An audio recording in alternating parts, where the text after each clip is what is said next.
belongs to Patrick Balfour. He's in Hong Kong and he lent me the key. Now get out!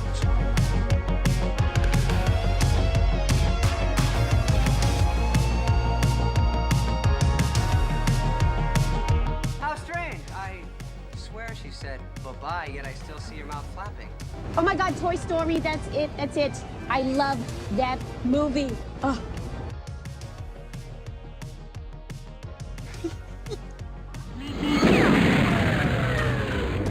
There's only one rule. Are you ready? Ready. There are no rules. Go. Fruit. Tits. Plant. It's the fucking same. You've got to be more imaginative, you know? Just think outside the box here. Why aren't you on a diet? Because I like to eat. Is that such a crime? I don't give a damn about your personal issues. I just want to fix my daughter. An ant has no quarrel with a boot. You humans are so predictable.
Буду вашим ведущим и переводчиком.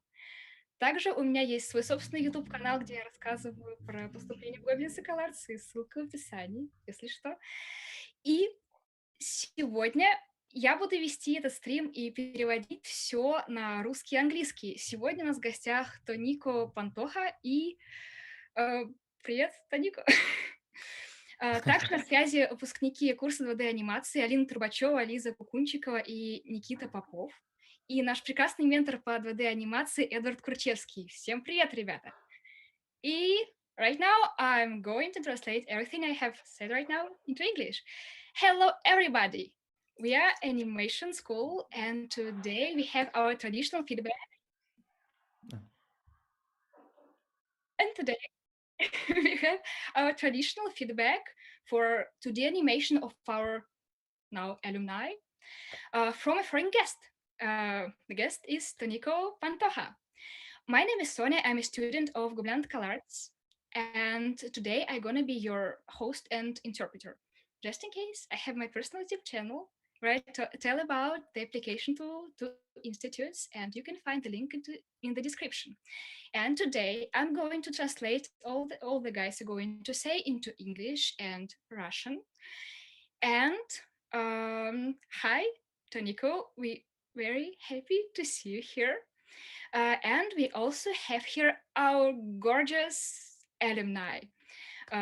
The alumni of our 2D animation course, Alina Trubachёva, Lizы Kukунчиковой, and Nikita Popov, and our gorgeous 2D animation mentor Эдвард Кручевский. Hello, everybody! Спасибо большое, Тонико, что сегодня будешь с нами присутствовать, согласился присоединиться. Расскажи, пожалуйста, немного о себе. Thank you so much, Toniko, that you agreed to participate in this event.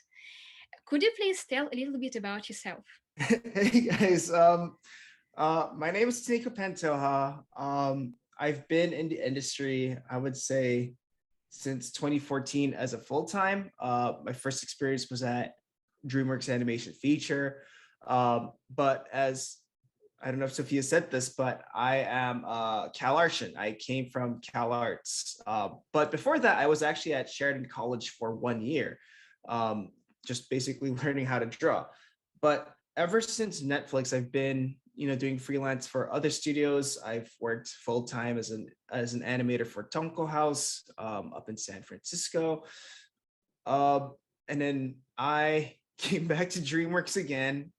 Funny story about that is I got let go from Dreamworks 4 times and came back 4 times within like a year or two because of Dreamworks is going through like a really weird time where they were bought off by NBC and projects were being scrapped. And, I was caught in that. So I left, but then they're like, hey, we're starting this new project, come back. So I came back. But then after a while, I got an offer with Netflix, and it sounded like a really cool opportunity. So I went there, and I was there for like, I would say since 2019. So I would say like almost 2 years, or over 2 years, I guess. But I left last August to basically just take a break and, focus on myself and my own projects, because I think right now is a good time for me to be able to explore that, to be able to see what else is out there besides working in a full-time studio. I'm sorry, can we make a pause for Sonia? Oh, I'm so sorry. Oh, no, it's fine, it's fine. Yeah, I get lost. Go, Софья. Translate all that. Итак, переходим на русский. Я постараюсь вспомнить, что Тонико сказала прямо сейчас. Итак, Тонико из Кларенса. Кларенс — это анимационный вуз в Лос-Анджелесе, как вы, может быть, многие знаете. И Тонико там учился, а потом он работал на многих студиях, включая компанию Netflix, Tonko House и Dreamworks. Итак, он работал на Netflix после выпуска около 2 лет и ушел только в августе. Нет, да? это было... он начал говорить про Dreamworks, он уходил 4 раза, Да. а потом в итоге Tonko House и в конце Netflix. Да. Вот. И так понимаю, что на Dreamworks он опять вернулся, да, ведь сейчас? Нет, сейчас он закончил Netflix, и все. Окей. Ну так, с августа Тонико ушел в свободное плавание, чтобы понять, что же есть за гранью работы, и просто сконцентрироваться на своих собственных проектах. Mm-hmm. That's good, Toniko? Yeah, no, I'm sorry about that. I tend to like keep going with the flow, but I will definitely make those pauses. Yeah, no, that sounds great. Okay, you can continue. Oh, okay. Yeah, I mean, I'm just trying to work on personal projects. I think I said a lot in the introduction. But yeah, I've been trying to just invest in more personal projects, whether that's teaching, whether that's, writing. I want to be able to explore that. Yeah. Софья? Перевожу. Итак, Тонико сейчас пытается сконцентрироваться на больше своих собственных проектах, будь то обучение других людей или же писательское мастерство, и также собственные проекты. Вот. Mm-hmm. Yeah, I think, I mean, I probably like kind of said a lot during the first batch, but that's usually how I introduce myself. Okay. Тонико говорит, что он, возможно, сказал очень много чего в начале своей речи. Это он так, обычно он так разговаривает. Я стараюсь переводить. Извините. Mm-hmm. Let's move on, I think. It's good. Sounds good. Yeah. Do you want to start from some students, or maybe students have some project, some questions? Edward, actually, I wanted just to continue the introduction and okay, in English first. So right now, thank you so much, Tonika, for telling us about yourself. And now we would like to get to know a little bit about our notorious alumni, guys. So guys, could you tell us, please, what do you do? And what did you do before this school? And what are your hobbies and your life? Итак, ребята, мы послушали Тонико, и сейчас мы хотели узнать немножко о вас. Так что, дорогие выпускники, пожалуйста, скажите что-нибудь о себе. Итак, кто вы, чем занимаетесь, какие у вас были интересы до школы анимации? Кто первый? Давайте я. Меня зовут Никита, я работаю в игровой индустрии, в основном работаю над играми для мобильных телефонов и социальных сетей, в основном это казуальные игры. До этого я работал в основном 3D-моделированием и разными вещами. Недавно вот я как раз устроился аниматором, но, опять же, я работаю над мобильными играми, и мне бы хотелось над какими-то интереснее проектами поработать. Но на самом деле недавно как раз меня повысили, я стал лидом и начал даже других аниматоров ревьювить и всякое такое. Но минус в том, что я стал меньше анимировать, а больше делать ревью. Вот. Но, вероятнее всего, школа мне как раз помогла и стать лидом по анимации. Вот. И мне нравится это, ну, мне курс понравился и всякое такое. В общем, это, в принципе, все обо мне. So now I'm translating into English, right? So here is Nikita. Nikita worked as a game developer. Да, Yeah, so in game industry for mobile phones and also social websites, social media. And also previously he worked as a 3D modeler, and now he continues to work in a game industry, but he would like to do something more interesting in the future. And recently he got promoted to become a lead animator. It's a great opportunity, but at the same time, even if he now is able to give feedback to other animation artists and like have more interesting stuff going on, at the same time, unfortunately, he became animating less. So that's why he decided to go to the animation school. And the animation school actually was that very thing that helped me, that helped him to get promoted, as he thinks. So that's all. That's awesome. Yeah. You sound like a good. It sounds like a good. You sound like a good guy. You know, being. I think something I wanted to say. It's like you said that you were animating less, but then like going to school kind of helped you stay motivated, and eventually that school also helped you get promoted, and that's really cool because it's like motivation works differently for everyone. Like some people need the school, the community. Some people are just like, I'm going to work on a personal project. So that's what I would do. But, you know, doing a school like is great.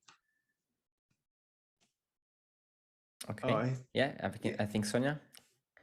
Так, Тоника говорит о том, что очень здорово, что Никите школа помогла оставаться мотивированным, и что он вообще в целом говорил, что мотивация работает по-разному для каждого, что, например, кому-то хочется быть больше как бы социализированным где-то в комьюнити, а кому-то хочется работать над своими персональными проектами.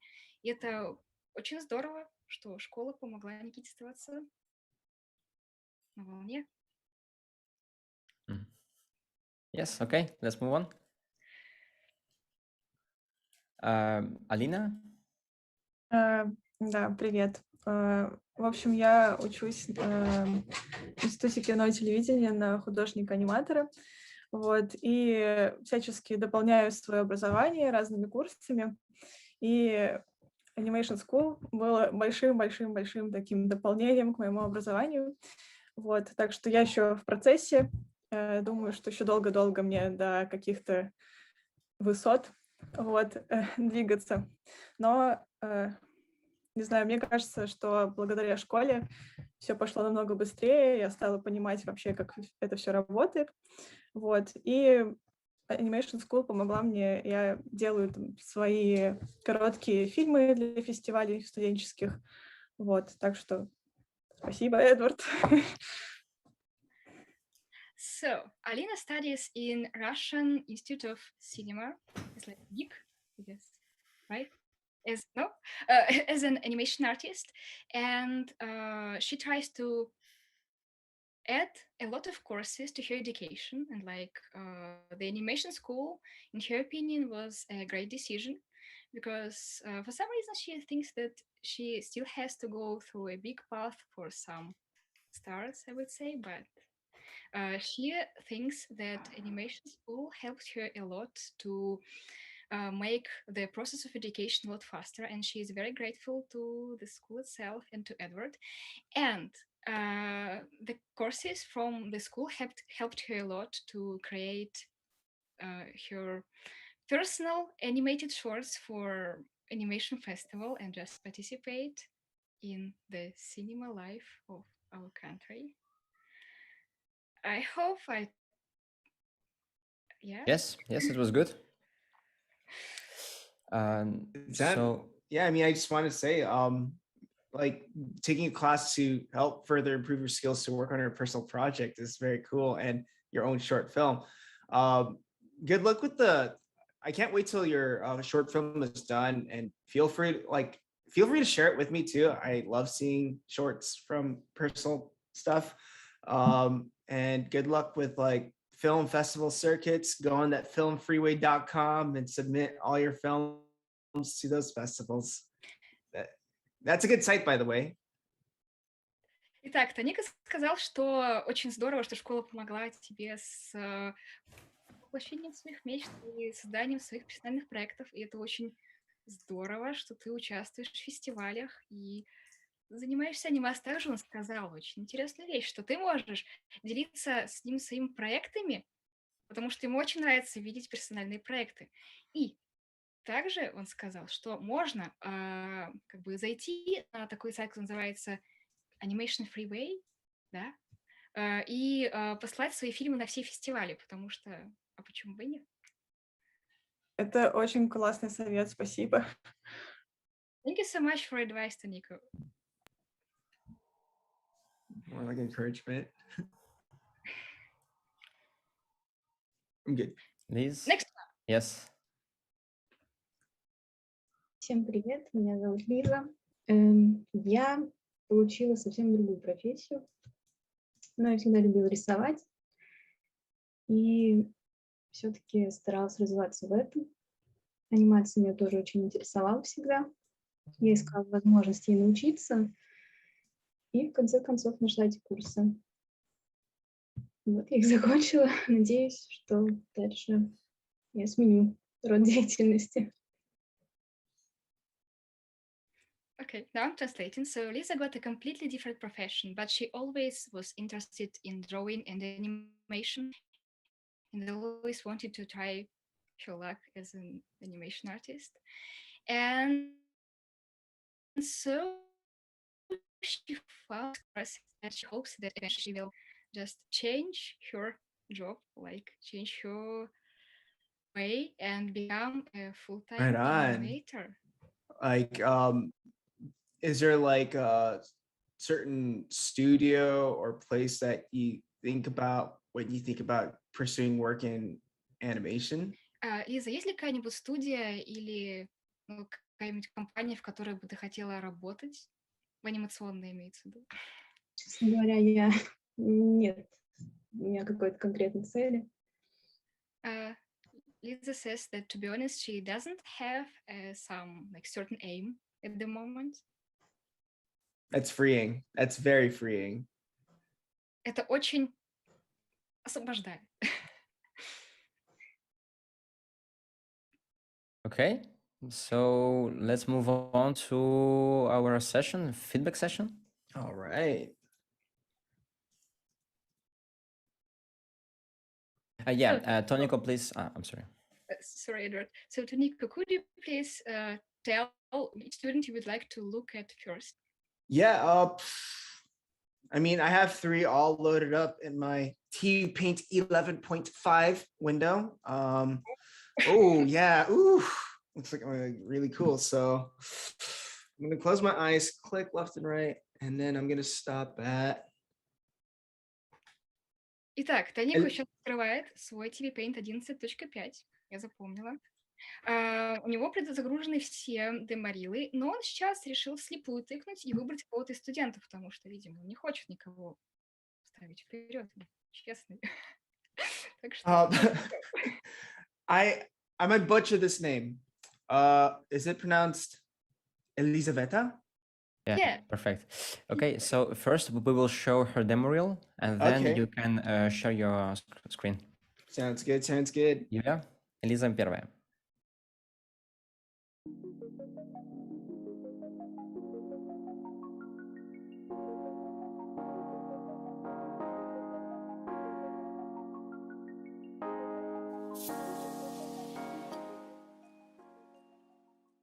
Hey, you know me. Wherever there's a woman that needs rescuing, I'm there.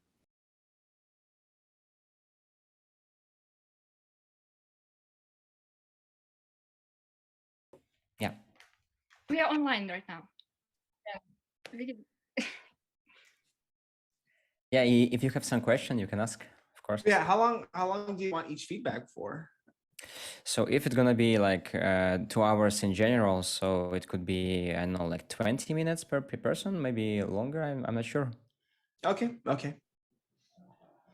Like feel free, just have it in mind that it's gonna be like we have one hour and a half left, because in the ending it's gonna be maybe some questions from the chat. Sounds good.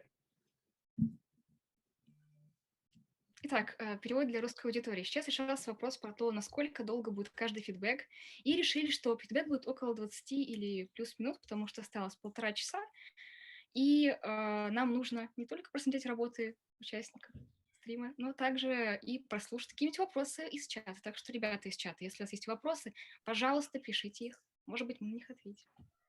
So, guys from the chat, if you have any questions, please write them in the comment section or like in the chat section. So we'll try to ask Toniko about the stuff you're asking about.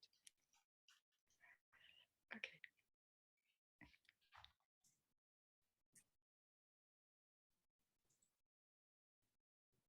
So you can share your screen, man. Oh, okay, sweet. Share screen. TV Paint. This is the real, right? Should be in the right one, right? Okay, here. Let me go through it because I did see it earlier, and this is great, by the way. Like, this is all like good real material.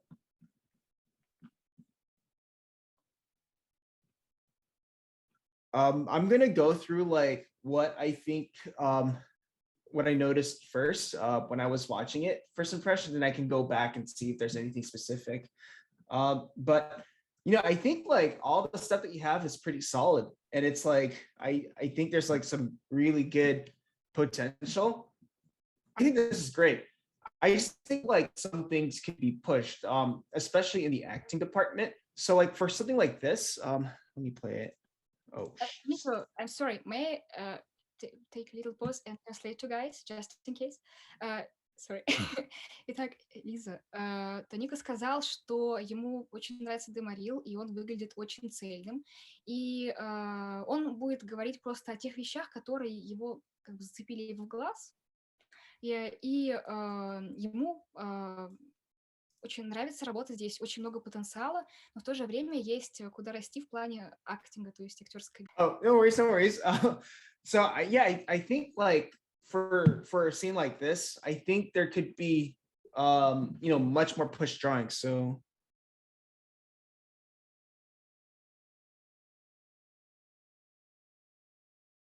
I think this drawing is pretty when he says, "Hey, you know me." I'll let.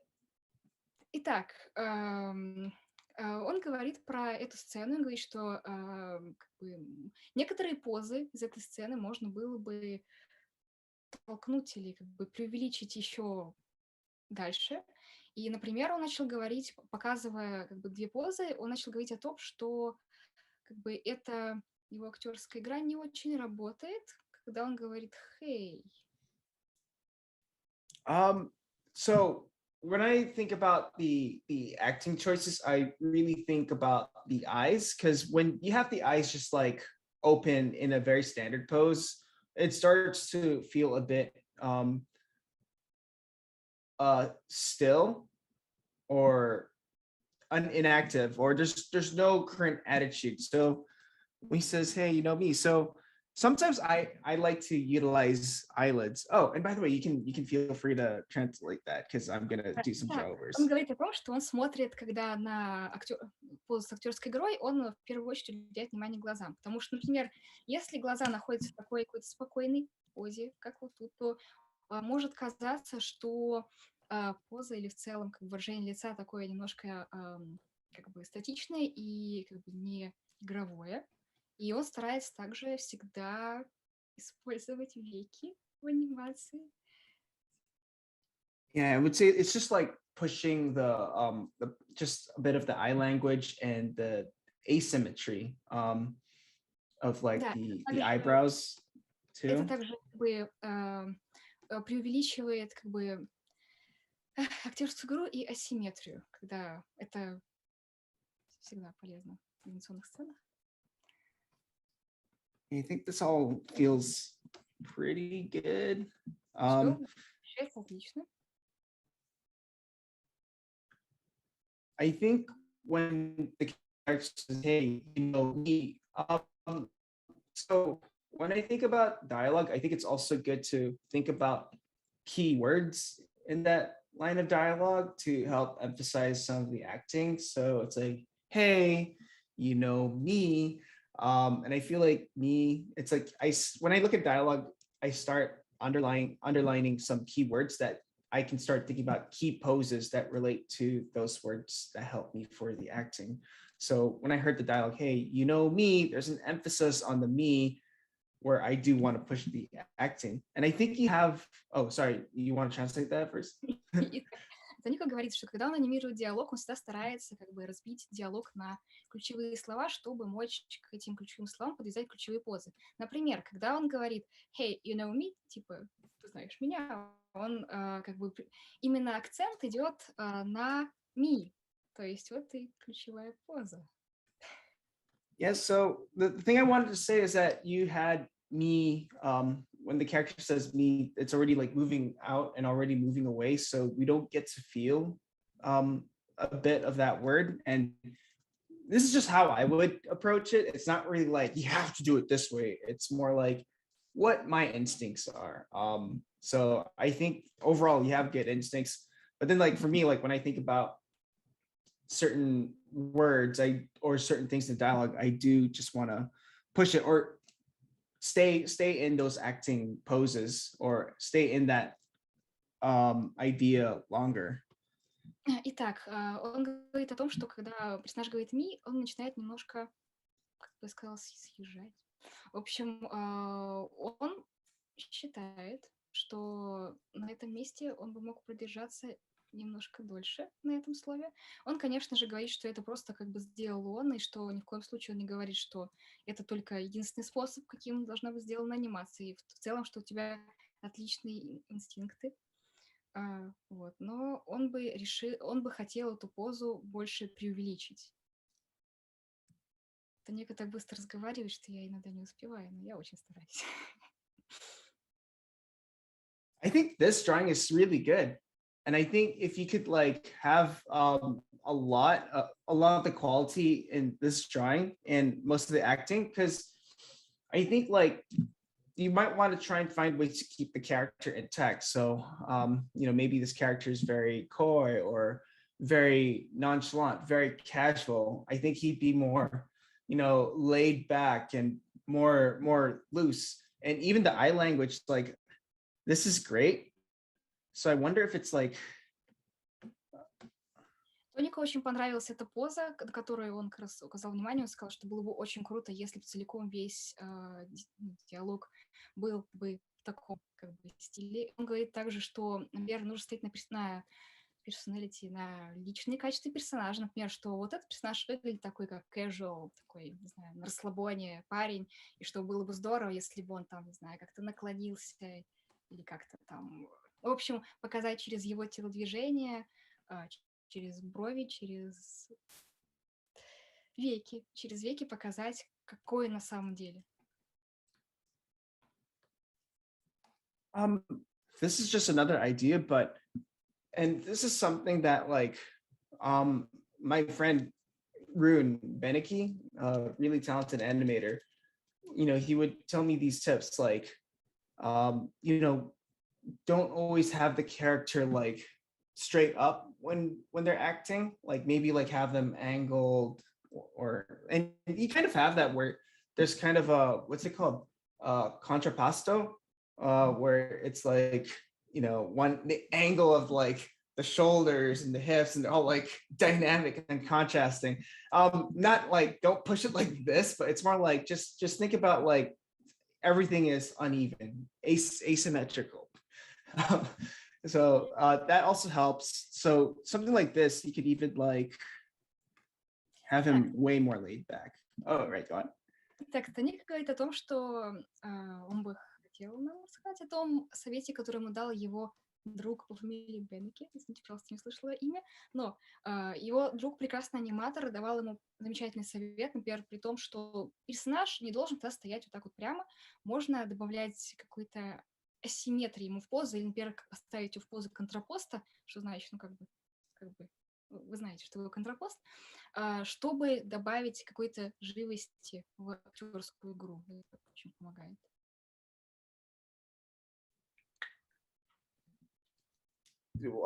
Another thing that he also suggests that I've been kind of thinking more too is, you know, don't be afraid to have the eyes closed in, you know, a lot of these scenes.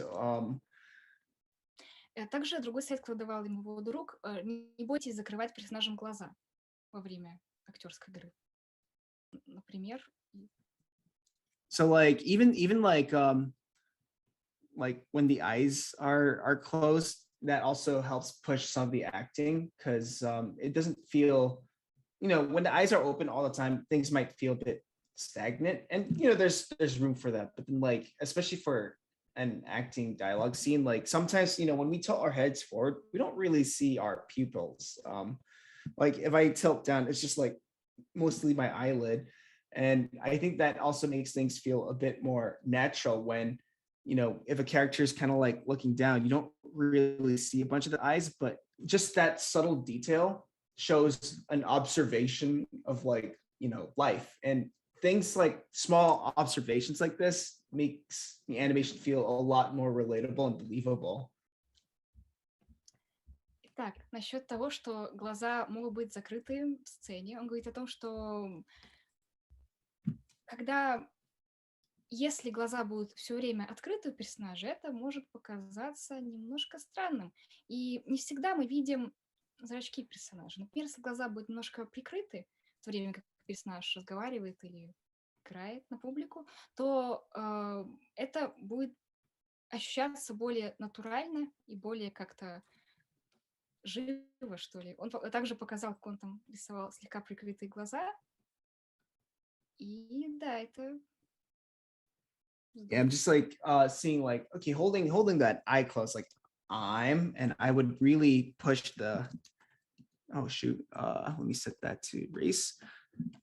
Он продержал глаза закрытыми на этой фразе, кусочке фразы I am. Oops. Yeah, I would just like push the mouth shapes. Он бы немножко как бы утрировал форму рта. I'm there.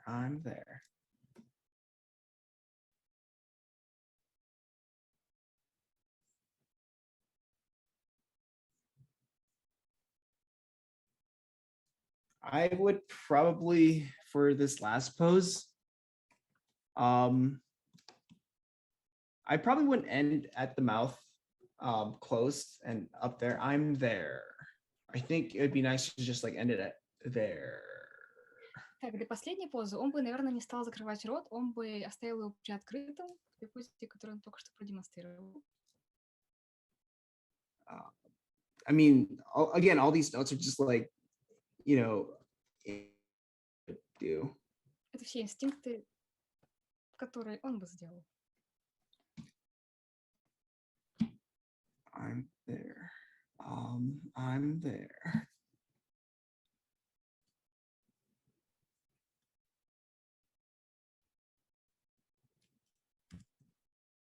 And then when he says I'm there, maybe you could just add a little more explosion to that word just to emphasize that. So I think for here, I had the eyes mostly like closed or half open, but I think like something like this, I'm there. Maybe I can have the eyes open up for just a bit. Да, итак, Тонико хотел бы немножко эту позу тоже утрировать. Например, когда он говорит I'm there, он бы, хоть он и держал глаза персонажа закрытыми все это время, он бы хотел их немножко посильнее приоткрыть, чтобы как бы and then it's like everything is like pushed and then it like slows. Так что сначала как бы это утрировано, а потом оно замедляется. So, yeah, I mean, those were just my initial thoughts with this. I think this drawing is also really good, by the way. This is great. Это прекрасный рисунок. Okay, let me see. And if you have any questions, like, feel free to ask me too, because sometimes that, like, when you have thoughts too, that also helps me kind of gauge how I can talk Говорит, to что these. если есть какие-либо вопросы, пожалуйста, задавай их, потому что когда у тебя есть какие-то вопросы, они могут навести его на какие-то мысли, как ему помочь. I have a question. When you're working on the acting, do you use the references? Like, do you record yourself or you're searching for something? Yeah, sometimes like either I like, first I'll try my imagination, but if like, usually in most cases I have a mirror, or sometimes I use my iPhone and just like go, you know. But the problem with me is I have the habit of making kissy faces when I act. So I'm like, well, it's like, when you need me, I'm there. And so I'm not the best reference for that. Так, It's a habit. Спросил Тонику о том, как же он подходит к сценам с актингом, записывает ли он референсы или как-то работает с своим выражением. И Тоника ответил, что сначала он использует референсы, но чаще всего работает из головы. Например, у него есть зеркало, или даже он смотрит свой iPhone и делает разные морды, чтобы как-то, чтобы было на чем основываться. Но также он сказал, что, конечно, он не лучший референс для анимации, потому что он делает такие целовальнические лица. Ну, в общем, да. Sorry, when I flip back and forth, I'm just like thinking. So I think for something like this, because it all happened so fast, and this is a very dynamic shot. It's like, these tend to be also very difficult. What you did is a really good job, by the way. And again, I think it's just like, oh, what if you did some of these ideas? So I think for something like this, I think this is here. I think it's because it's so quick. Maybe I'm missing something. Итак, Тоника говорит о том, что он так посмотрел, промотал вперед-назад, и он думает, что это прекрасный шот. Но также все происходит очень быстро, и он прикинул, что было бы, если бы вот в этом моменте дальше он собирается показывать. So I think this is pretty good. I'm just trying to see. Like, what you have is it's technically right, but sometimes like what I would do, so she kicks with that foot, is maybe I would, I'm just trying to think, maybe a part would have actually this foot up, the foreground. Так он говорит, что то, что у тебя есть, технически правильно, но он подумал, что было бы, если бы, например, эта нога была, например, не стояла на земле в данный момент. And then this foot is like the one that's like extended. I'm just like thinking here, like maybe, but I might also be wrong here. Because I'm trying to think, like, I want that switch to feel really pushed and exaggerated. Oh shoot, I actually deleted it. Так, он говорит, что это просто его мысли, но он думает, что если, например, одна нога согнута, а вторая сильно-сильно вытянута, и что это могло бы помочь смене ног, я думаю. So it's just like that switch, you feel it a bit more in those quick frames, instead of it like casual, like evenly smoothing into the next pose. I was thinking, like, even those like brief moments, just like have that switch. Да, он подумал, что можно устроить этот как бы смену, чтобы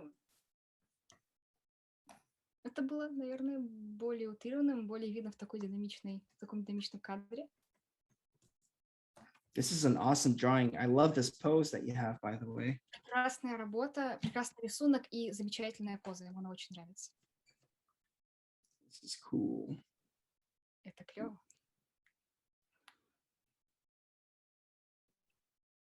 Yeah, I sometimes just draw over just to learn, like, ooh, this is an inspiring pose. I like it. Конечно, очень вдохновляющий, ему нравится, он просто, получается, ее вводит в данный момент.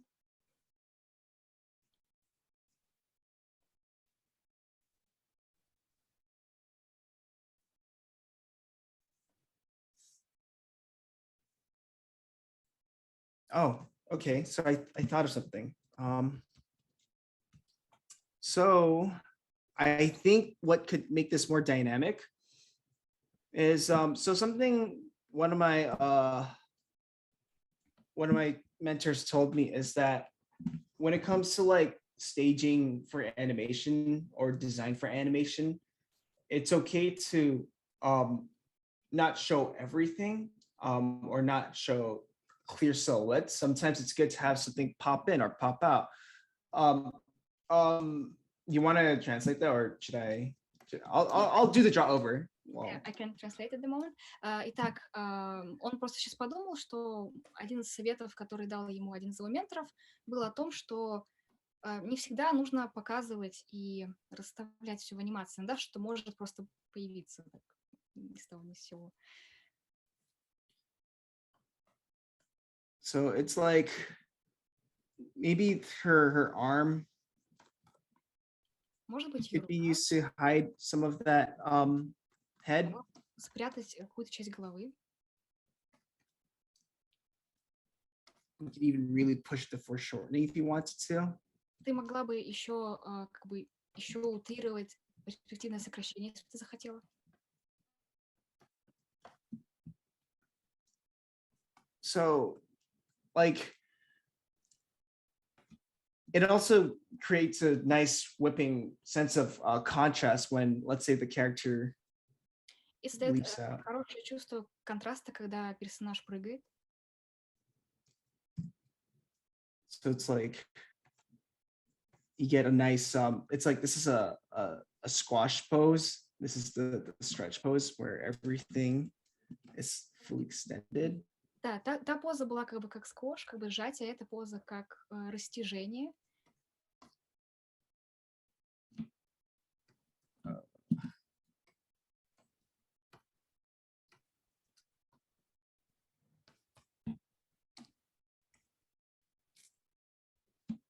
And then if you want to, maybe you can add like I'm kind of like favoring this drawing and then having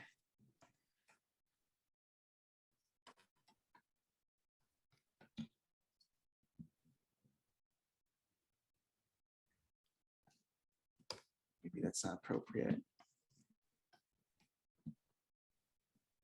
Yeah, I'm just like thinking like how you could like push some of the shots. Так он думает, как бы ты могла еще более утрировать некоторые кадры.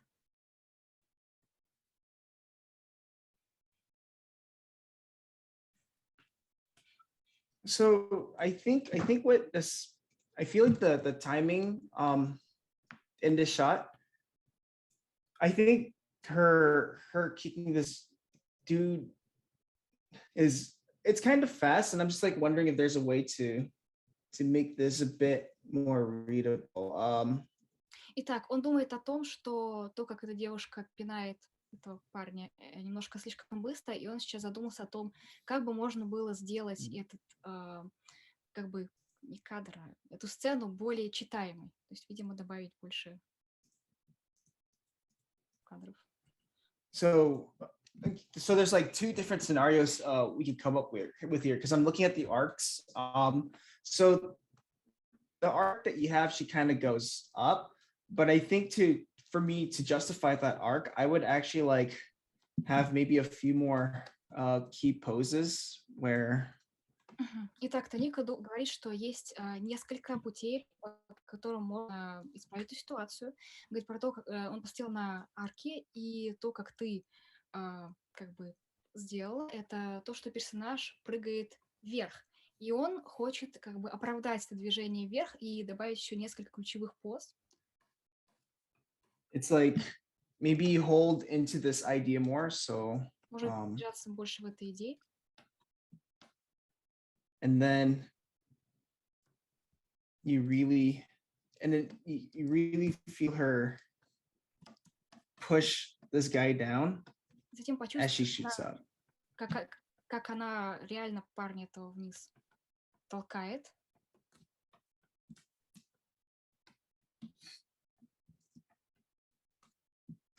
So it's kind of like she's in midair and she pushes. So that's one idea that you can go with. Итак, вот It's это like первая идея, то есть она подпрыгивает, и получается, она оказывается в воздухе от того, что она от него толкнулась, он летит вниз. Это первая идея. okay, maybe I made it go too high. I think what you had is pretty good. So that it's just like so we can feel the impact. So it's like kick, but her foot is still stuck on the guy, and then she pushes off. So that's like one idea. Итак, возможно, сначала написала слишком высоко, и твоя поза подходит лучше. Но им просто хотелось добавить как бы такое ощущение, что она как бы его пинает, и как бы она подпрыгивает. То есть ее ноги еще в воздухе, а этот парень уже летит вниз.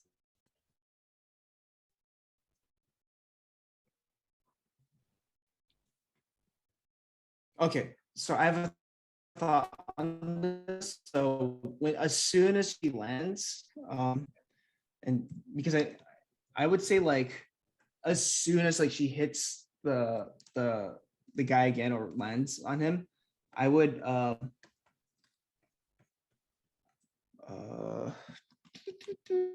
stretch. It's like squash it a Как bit только more. она приземляется на парня, он бы сделал так, чтобы она немножко более...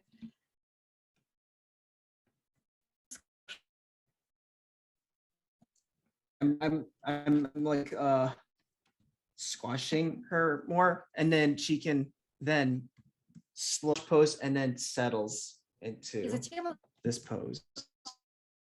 Как бы через slow и замедление входит в ту позу, когда она уже более расслаблена. So it just feels a bit more elastic. Это будет ощущаться более... So let me see if I can do like a very quick. Сможет ли он сделать очень быстрый? So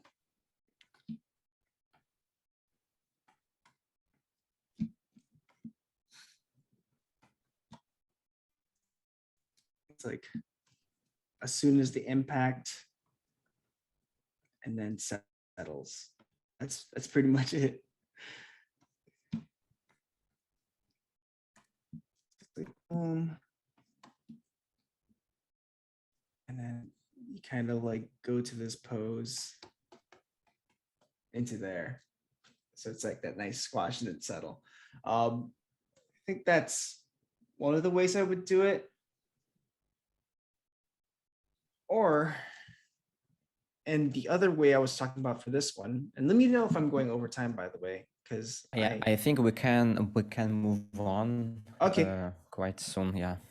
Yeah. So I just want to say, like, everything is good. Just think about like, more organic or more naturalistic acting for the last one.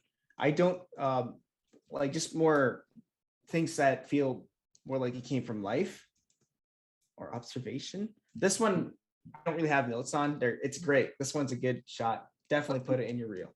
Последний шот мне очень понравился. Определенно положи его в свой деморил. Он классный. Actually, all of these put in your reel. Все засовывай в свой деморил. Yeah. I think that's I think those are my big keynotes for this one. Так, это Я только уточню одну вещь. Он сказал, чтобы твои анимации просто он делал правки, эти поиски для того, чтобы просто посмотреть более натуральные позы и для тебя, чтобы вот именно в актинге тоже более натуральное движение, которое для этого актинга бы подошло, да, то есть немножко больше поиски и расслабленность для персонажа. Good. Awesome. I guess we'll move on to Popov. Is that It's Nikita. Nikita? Yeah. Let's show his reel first.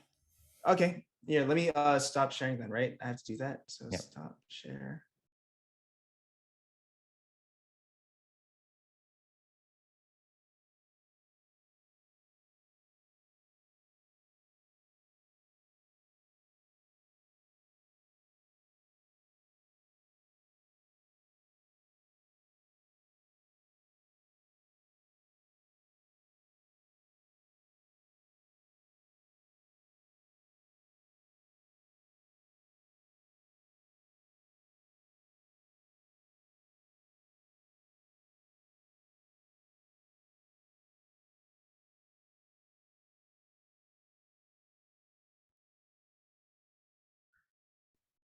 Okay, we're back online. All right. Yeah, I'm just gathering my thoughts. Okay, let me just do I share screen again? We're just online. You can share your screen. All right. Here I am. Right.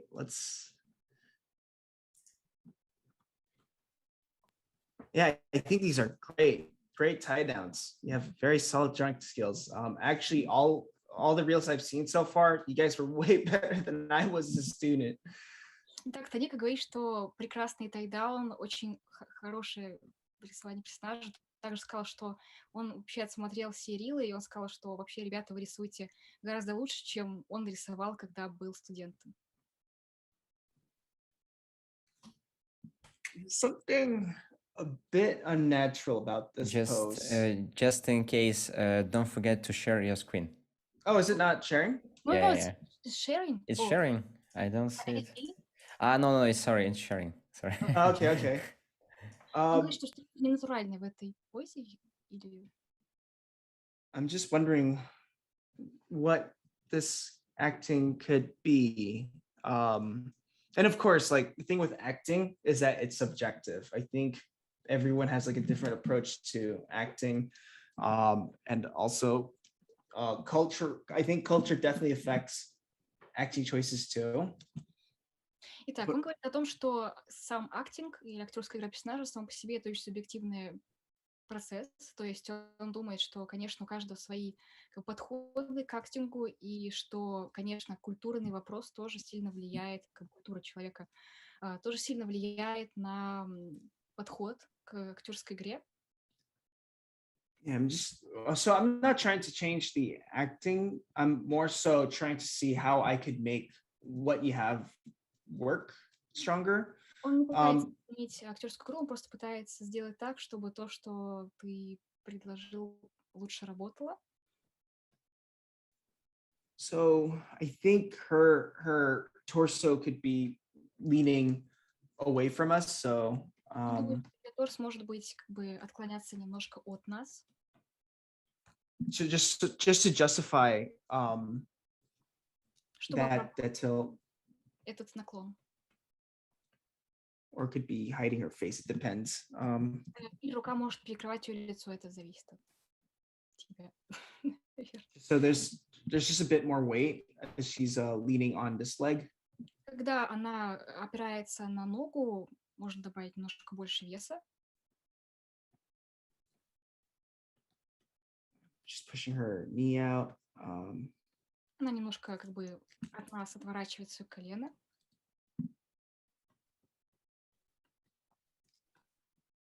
So there's that. Another acting choice. Maybe her hand is also up there too. Другое еще актерская предложка. Может быть, его рука будет вот так. В общем.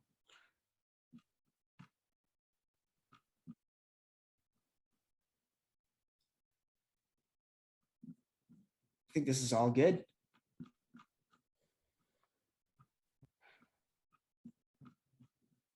Yeah, I don't really have notes for that part. Is this for a short film? Для короткометражки? А мне по-русски или по-английски? Так как угодно. Если А, удобно по-русски, перейду. Ну, я просто со своими друзьями игру делаем, и это, в принципе, контент для игры. Nikita and his friends make a game together, so it's basically a content for his game. Got it. Okay. Понял. I'm just thinking for these ideas. Also, sorry if it feels like I'm just like doing nothing and just like flipping back and forth. It's just like me thinking. Он So хотел не обращать внимания на то, что он как бы просто флипует туда-сюда, он просто это его образ мышления. I'm just trying to think of ways to make this a bit more natural. I think Придумал способ, чтобы сделать это более натурально. I think like a thing that a lot of animators, and I'm not saying like beginner animators, but even like professional animators tend to do is limbs are out just for the sake of silhouette or just for the sake of being out. So I think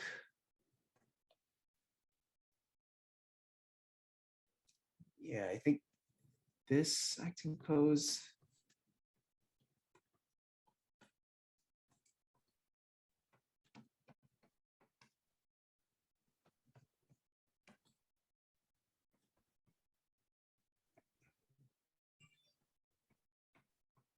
I probably wouldn't have her limbs all up out there all the time. It's okay to like have things a bit more contained.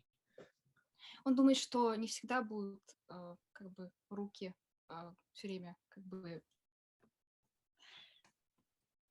вытянуты. Иногда их можно иметь более близко к телу.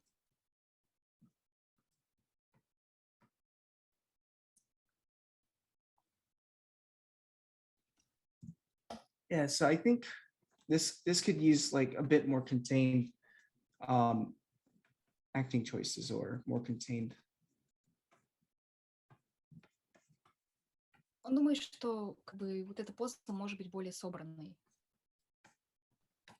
Because the animation is it's already really good. Like Анимация очень хорошая. like the basics are good, or everything, the fundamentals you already have a strong understanding of. Очень хорошее понимание основ. But when I was a second year at school, you know, one of the things they told my mentor told me to work on was a sense of control, meaning, you know, what to push or when to push things and when not to push things. Когда он был во втором курсе, его ментор говорил ему очень интересную вещь, что нужно понимать, когда стоит утрировать какие-то позы, когда не стоит утрировать. So when you have like some more controlled or subtle poses, and then you have like a big explosive one, it creates more, you know, more dynamic or contrasting ideas. So things feel like you're emphasizing certain things rather than just like everything or a few. Так, когда у тебя есть какие-то такие легкие, такая легкая анимация, нежная, я не помню это слово, но, в общем, иногда, когда есть такая незаметная анимация, и потом идет какое-то как бы очень утрированное действие, это покажет хороший контраст.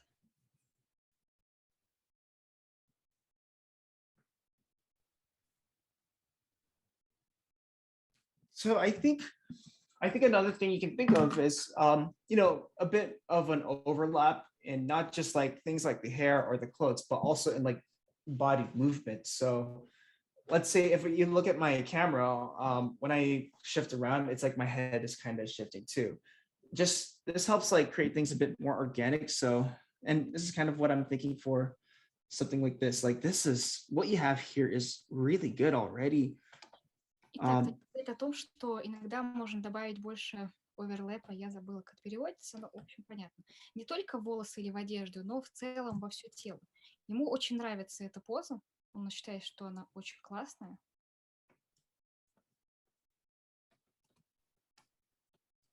Just to like really feel the drag.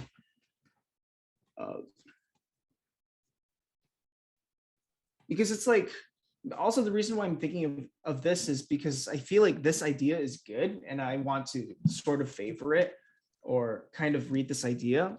And in order for me to do that, I kind of want to create a breakdown that kind of helps me read this idea a bit more. Not saying like have this drawing hold, but more so like the idea of that drawing lingers because the other drawings kind of favor that. Он сейчас пытается сделать так, чтобы эти позы лучше работали, и он говорит, что другие позы могут как бы заставить ключевой кадр выглядеть лучше. Just so we read that. And then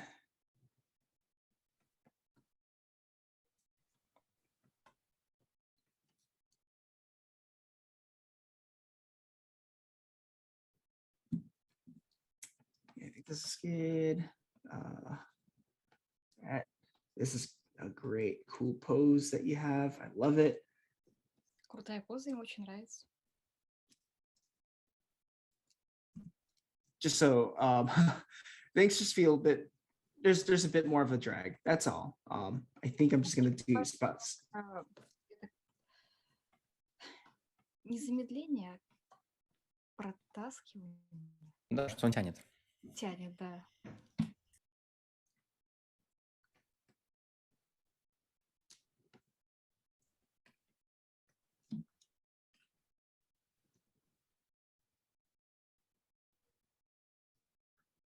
Oh, I'm just trying not to stall because I tend to do that. So I think for this one, as soon as she hits them on the floor, like the thing is that as soon as you land on the floor, it's like you kind of want to absorb a bit of that fall. So there's just a bit more weight in it. Like I would probably just have that a bend just a bit, just so you feel like the down pose. Чтобы поза выглядела более собранной, как бы это как нижняя поза.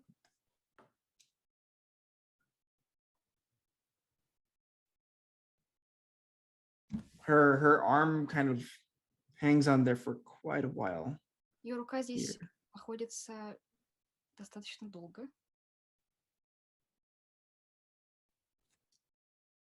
So I actually would start moving it through because it was just like out there for quite a while.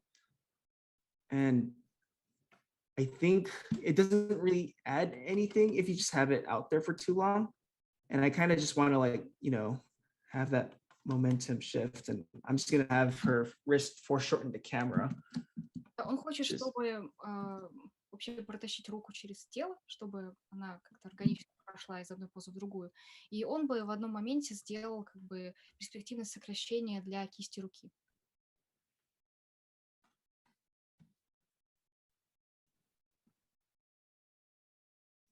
And then for this one, I think this is pretty good. Потому что достаточно хорошо.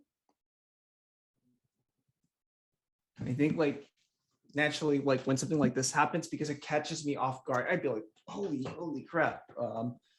Or more like caught off guard. So I think she feels really controlled here. And I'm just wondering if there's a way to sort of make her feel way off balance.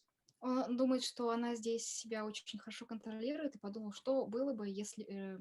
как можно было бы показать, что она немножко потеряла баланс.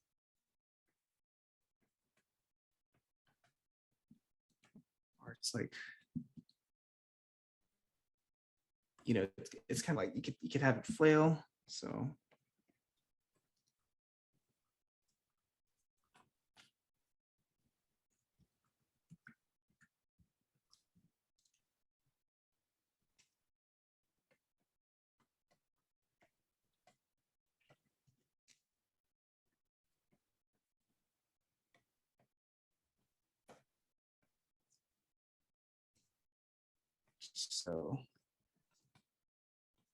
She's way more off balance.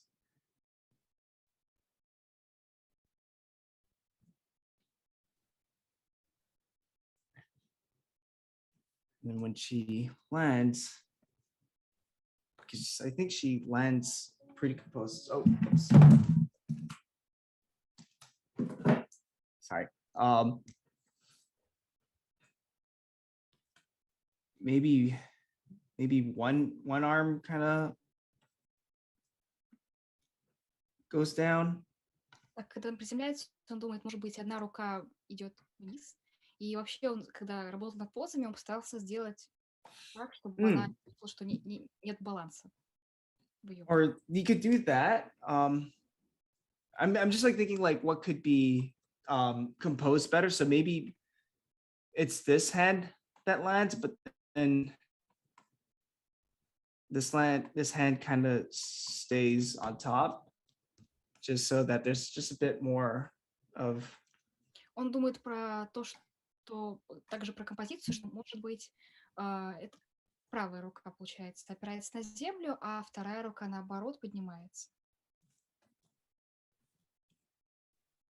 But so personally, what I would do in the future is I would like thumbnail a bit more about like some of the acting with when she falls, because it kind of takes her off guard. So, you know, I would like explore, okay, if she fell off balance, maybe she actually fell in both. And then she has to like scramble upwards. Он думает о том, чтобы он сделал сам, и, может быть, она вообще упала. So it's just like there's the thing with like again acting and thumbnailing is there's just so many possibilities. I spend like so much time just like trying to think about like. Так много возможностей всегда в актинге и в thumbnailах, и он всегда тратит очень много времени, просто, я так понимаю, пытаясь найти нужное решение. This is cool. That's slow-mo.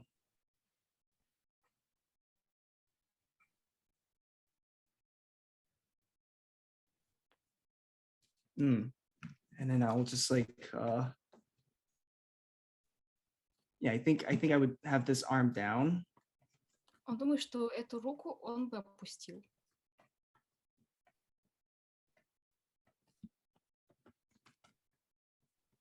So like instead of like having that hand up all the time, you could have like, you know, dip down, and then as it slows to this pose, that's when you can have that hand come up. So it's kind of like it feels different from the previous pose.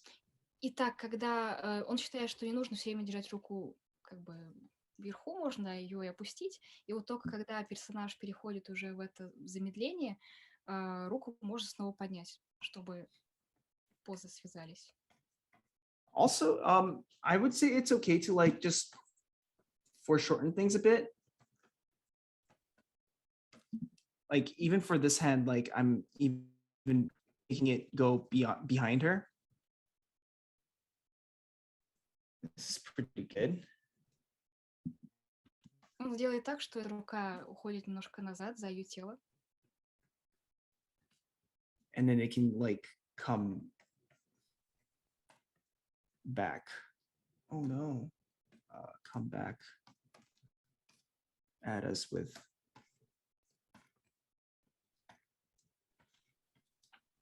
a lot more foreshortening. So things feel just a bit like it's coming towards us. Я бы добавила еще больше немножко перспективного сокращения, чтобы казалось, что все идет в кадр. And then just one more. I'm not going to draw the whole body, but it's like, then you can have this. Oh, whoops. Nope. I'm not going to do that one.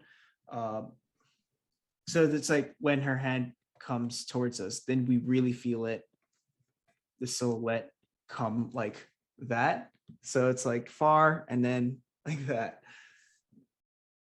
Just so it's a bit more dynamic.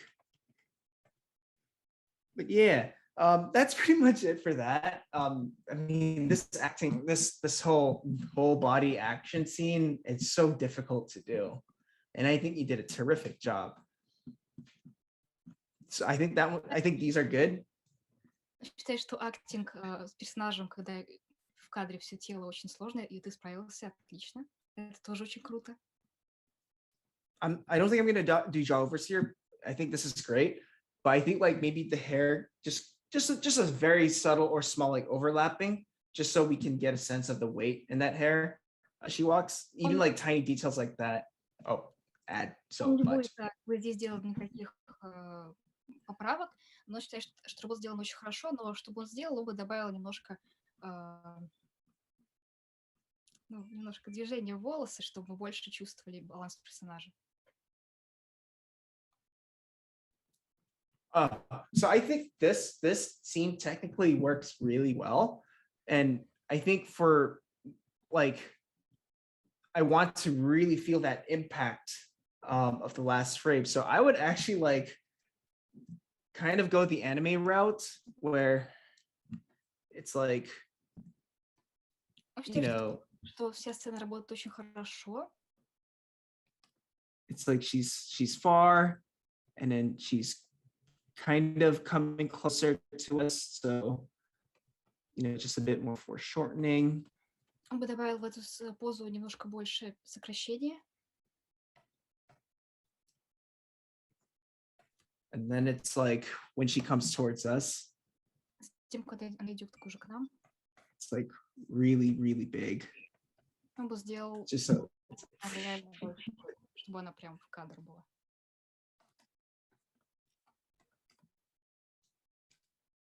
you can even make it bigger because it happens so fast. Также можно сделать ее больше. Это все происходит очень быстро. I'm not sure how to draw this character.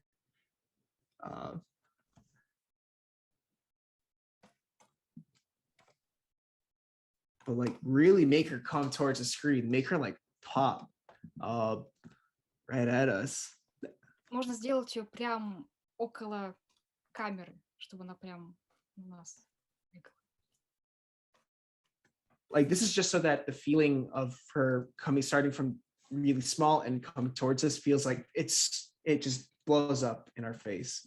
And this is what I need by like animation and design. It's not just like you know, making sure the arcs work well and all that, but it's also like using the framing of the shot like as an element of design where you can really be playful with the composition. В анимации дизайн тоже важен, и можно в анимации важно не только следить за арками, но также за композицией в кадре. То есть it just happened so fast, so считаю, что произошло все очень быстро. You can the great thing about this is that you can be a bit more abstract too. Like this could appear for just like one frame, and it's just like То, что можно прям здесь сделать все, что угодно, потому что это появляется только на один кадр. See how that feels. So actually it should be one. So it's like you start here.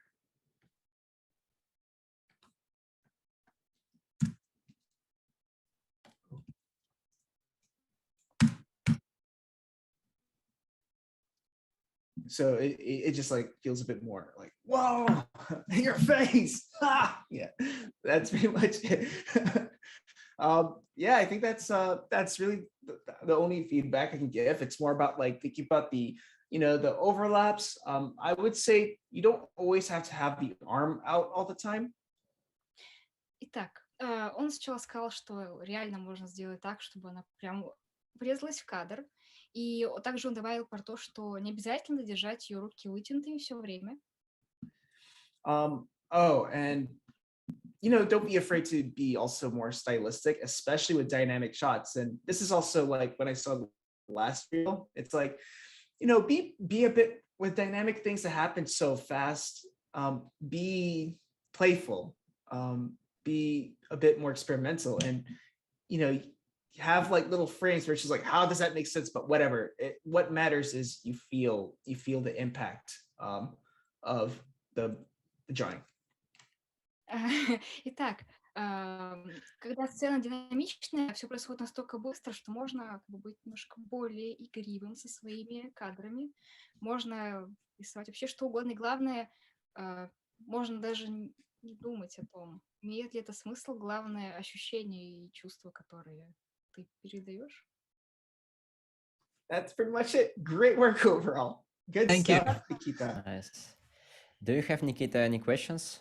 No, I haven't. Thank you. For sure. Cool. All right. I guess I stopped sharing my screen. Yeah. And Julia can go to Alina's demo reel. Alina? Mm-hmm.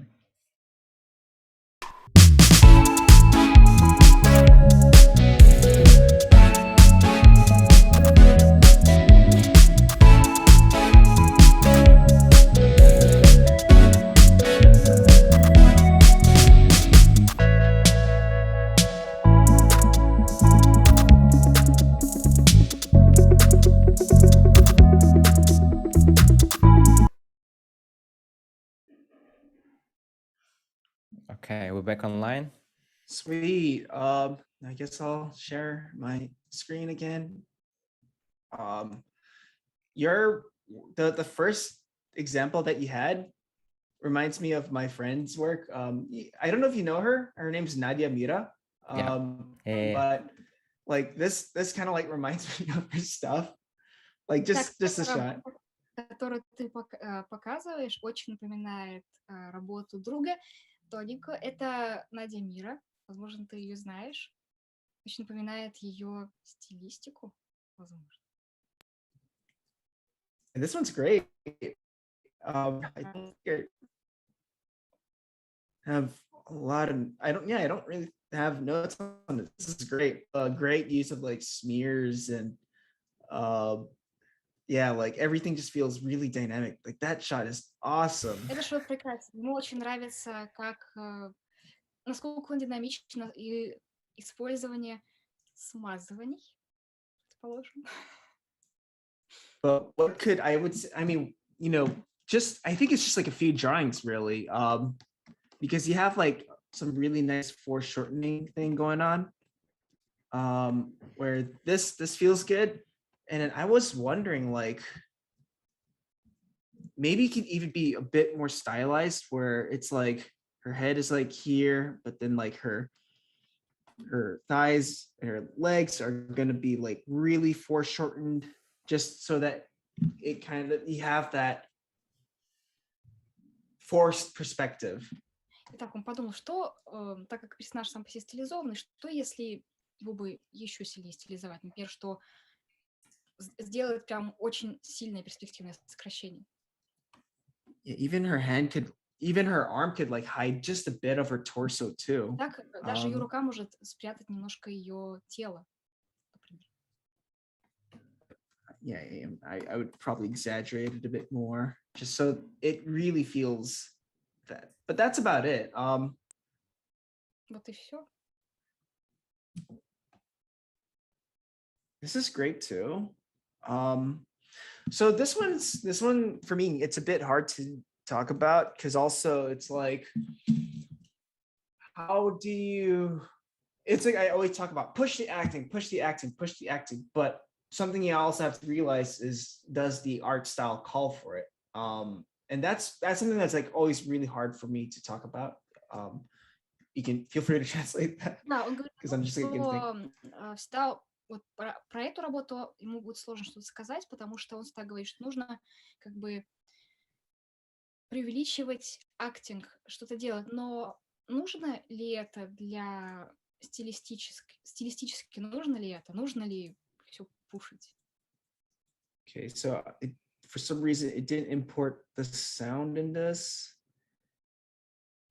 So I think overall this is really good, really controlled. It's not trying, it's not all over the place. I think it's like the right amount of everything.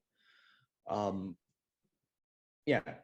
Он думает, что эта работа очень хорошая и что как бы в общем и целом здесь нужное количество всего. Я думаю, под всего имеется в виду актинга и в целом привлечение движения.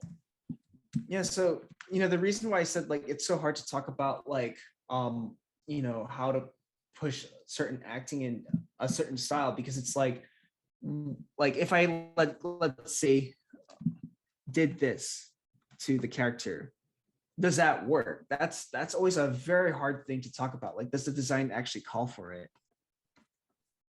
But maybe this is just like things that maybe you could think about. It's like it's always about the eyes.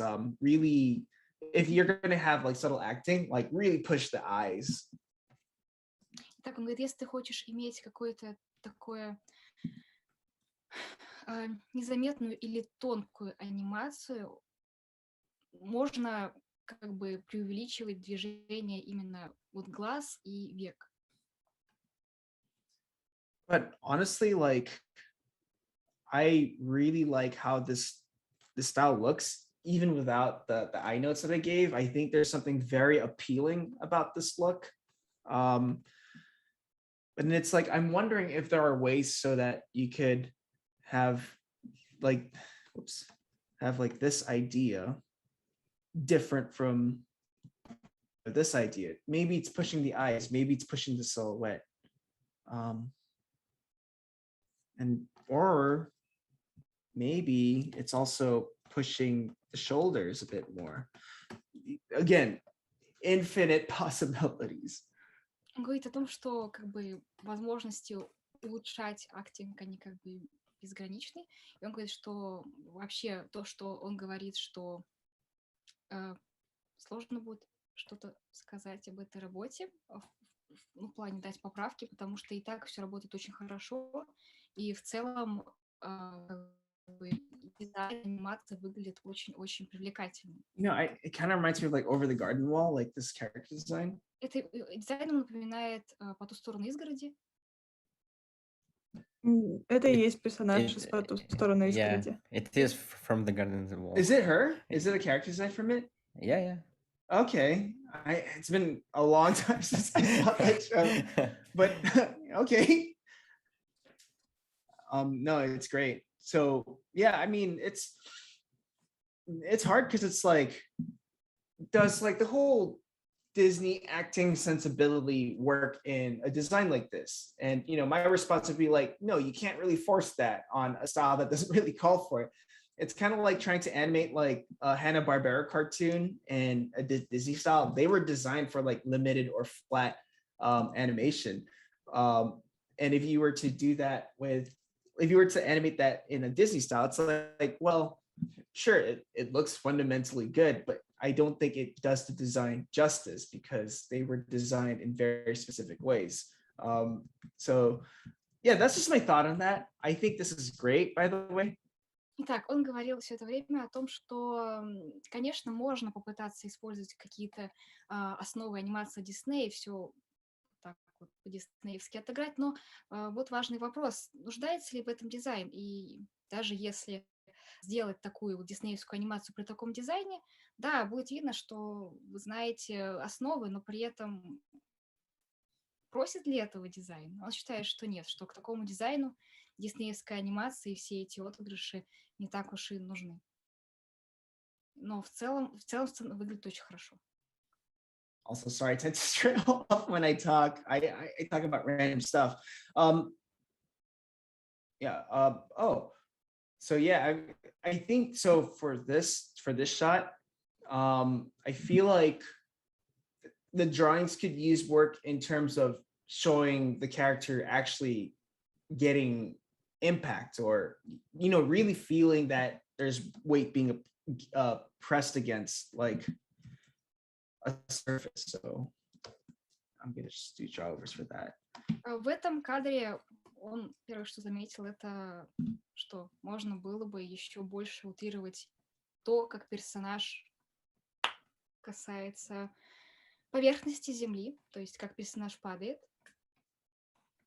Because I was gonna say like how you have it kind of doesn't feel like there's a surface under her, or maybe something's off with the perspective.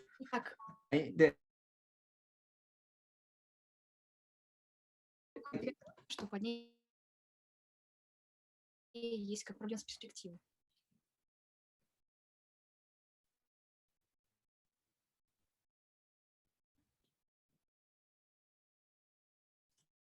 I would actually, so because these happen so quick, Это все происходит очень быстро. I would actually like push that C gesture just a bit more.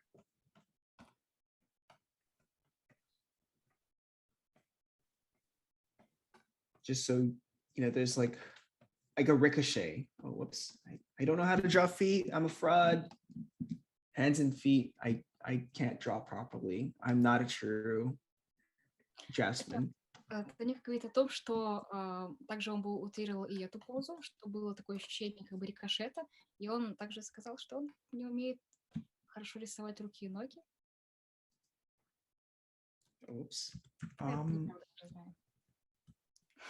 I think the ideas are pretty, they're right. I think you have the right ideas of like having the character twist. Персонаж, да, персонаж изгибается. I'm just wondering, so if the character's facing that way, maybe her Персонаж смотрит в ту сторону, и может быть ее gluteus maximus, her butt, basically, might be facing more towards us. So you really feel that twist. ее попа может направляться к зрителю, так что мы больше чувствовали этот изворот. Maybe this could even, these are just ideas. They're not like, yeah, official. They're just like, oh, what if he thought this way? But yeah. Он говорит, что просто идеи, это не официально, не то, что прям ты должна сделать, прям как он говорит, это просто как бы наброски. Yeah, so I think you're being really safe with, you know, showing where the character's actually getting the impact, and it's really just drawing things. Like, you know, one quick way is to just straighten the parts where she is getting, where she is landing.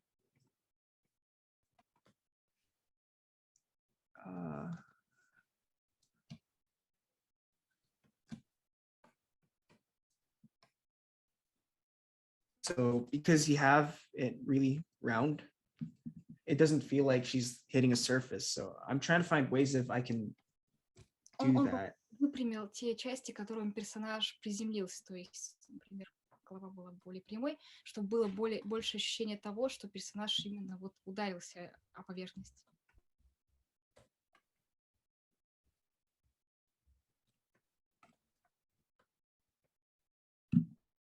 You could even have part of her hand actually hitting the surface. Like, также часть руки могла бы удариться о поверхность.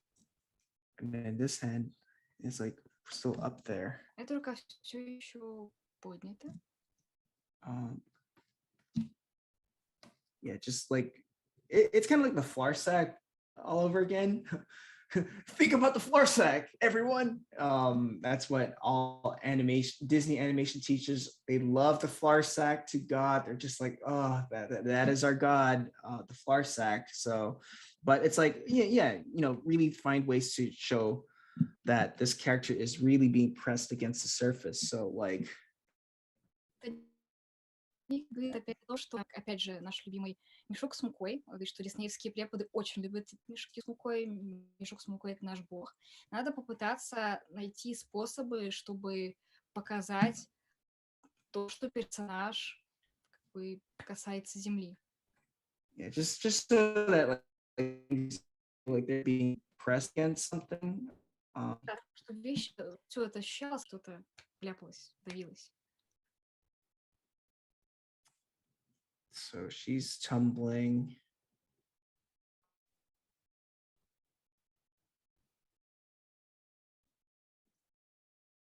Okay, I noticed her hand goes behind her. I would actually just seeing everything. Part of me would actually just. This is a really good idea. Gesture.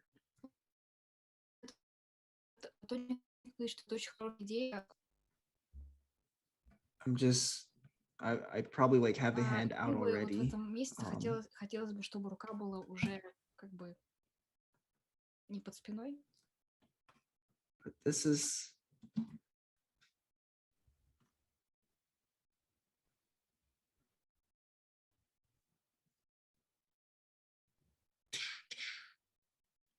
Also, I tend to make sound effects when I like look for animation. I'll just go... Тоника любит саунд-эффекты, когда проходится по анимации. So that I could feel it. That's just me. But yeah, I would like, for something like this, because she came from the foreground, maybe like her pose here could just also be just a bit, just a tiny bit, like more towards the foreground too. Just so that there's a bit more depth. Он подумал, что если персонаж идет как бы спереди кадра, вглубь кадра, можно было бы сделать чуть-чуть так, чтобы персонажу опять добавить немножко позе глубины и сокращения, чтобы ноги были больше к нам. Yeah, like just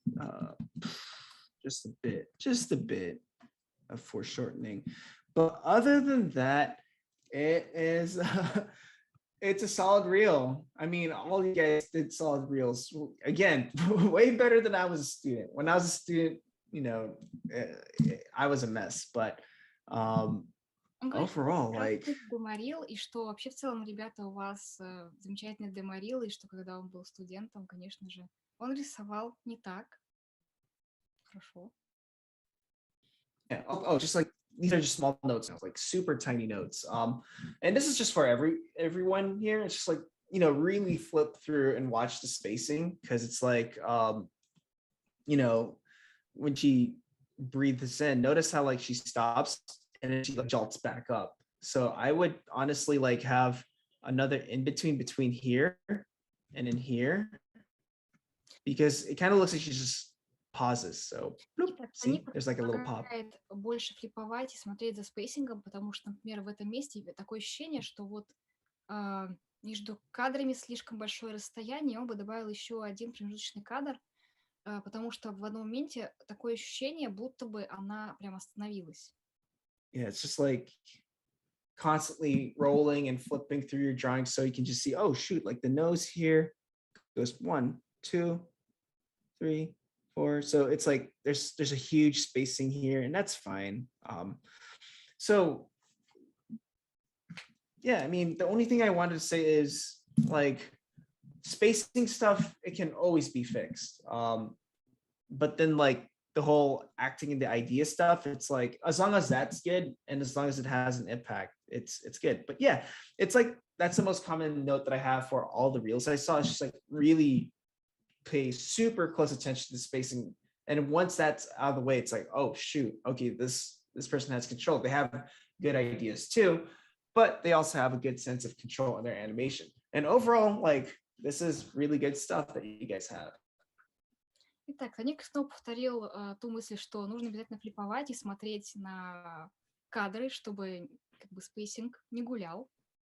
И это, в общем-то, основная мысль, которую он пытается донести до каждого. И сказал, что в целом у всех очень хорошие деморилы, и видно, что вы реально имеете контроль над анимацией, и что спейсинг всегда можно поправить. Главное, чтобы анимация имела смысл, и в целом, чтобы сцены имели смысл, какой-то посыл. I think those are my notes, and I hope that's good. Yeah, I'll stop sharing. Alina, do you have some questions for Toniko? Да, я бы хотела спросить, но не по своим работам, а просто в целом. Есть ли у тебя какой-нибудь совет для вот начинающих аниматоров, как мы, как улучшить свой навык, да, прям как-то качественно сделать шажок вперед? Вдруг такое есть Toniko, could you совет? please give us beginner animators an advice? So, are there any ways of pushing our animation abilities? So, how we can improve, like, our quality of work, like this? Yeah, there's there's a lot, because you know, it's not just like working on like one thing. Like you could do acting assignments, you could do studies where it's like, oh, here's a subtle one of the teachers gave me an assignment where it's like, think about an emotion like happy. How do you draw the level 1 version of happy, and how do you draw the level 10 version of happy? Like, so that's a way to control acting. So there's that. If you can translate that, Можно because просто I might go on a разные trail. вещи. Можно делать какие-то изучения, можно просто делать задания на актерскую игру персонажа. И то, что ему говорил один из его педагогов, нужно обязательно думать об эмоции. Например, рисовать что-то, например, счастливый персонаж. Как бы ты нарисовала уровень 1 счастливого персонажа, там поза, типа он такой счастливый, а как бы ты нарисовала 10-й уровень счастья у персонажа? There's so much, like because it's like, sometimes you want to do different things so you kind of see a different perspective. So what I like to do sometimes is I grab like live action footage of like things I can find on YouTube and just study them frame by frame. Sometimes I would just like copy the frames. Let me see if I can find an example of that, if I still have it somewhere. Что такое огромное количество путей изучения вот анимации и вообще импрувмента, что, например, он любит делать покадровые изучения фильмов, то есть стадики из фильмов. Он любит иногда даже просто перерисовывать какие-то кадры из фильмов, чтобы посмотреть, как реальные актеры там взаимодействуют. И вот сейчас он пытается найти какой-то пример из его работ. Because some of that teaches me like, okay, I don't constantly have to think about the motion, but it also shows me, oh shoot, like there's some subtle things happening here that I wouldn't realize from something from live action, like all these really subtle nuances, and suddenly becomes natural to you. So that stuff kind of helps. Oh shoot, yeah, I'm just trying to find the example, sorry. Говорит о том, что иногда смотришь на как бы фильмы и изучаешь фильмы, и ты понимаешь, что ты, в общем-то, и не обязан постоянно думать о движении, но при этом это помогает найти какие-то очень тонкие эмоции, какие-то тонкости в актерской игре, которые очень сильно помогают в своей собственной работе.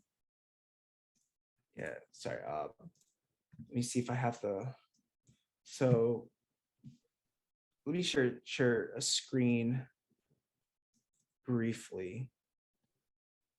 Сейчас поделиться экраном. Okay, so sometimes like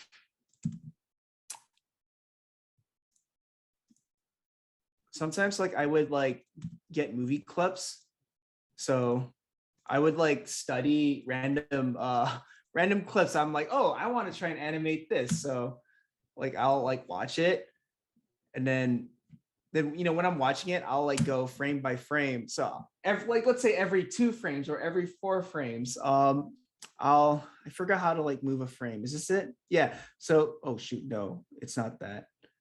And so I would like skip every 3 frames. So like, 4 frames, and then 4 frames, and then, the next 4 frames. And then I would like actually like copy it frame by frame, not rotoscope, just copy. And then I would just like do a live action study just to, understand like motion, just to learn but not think, which is kind of weird when you think about it.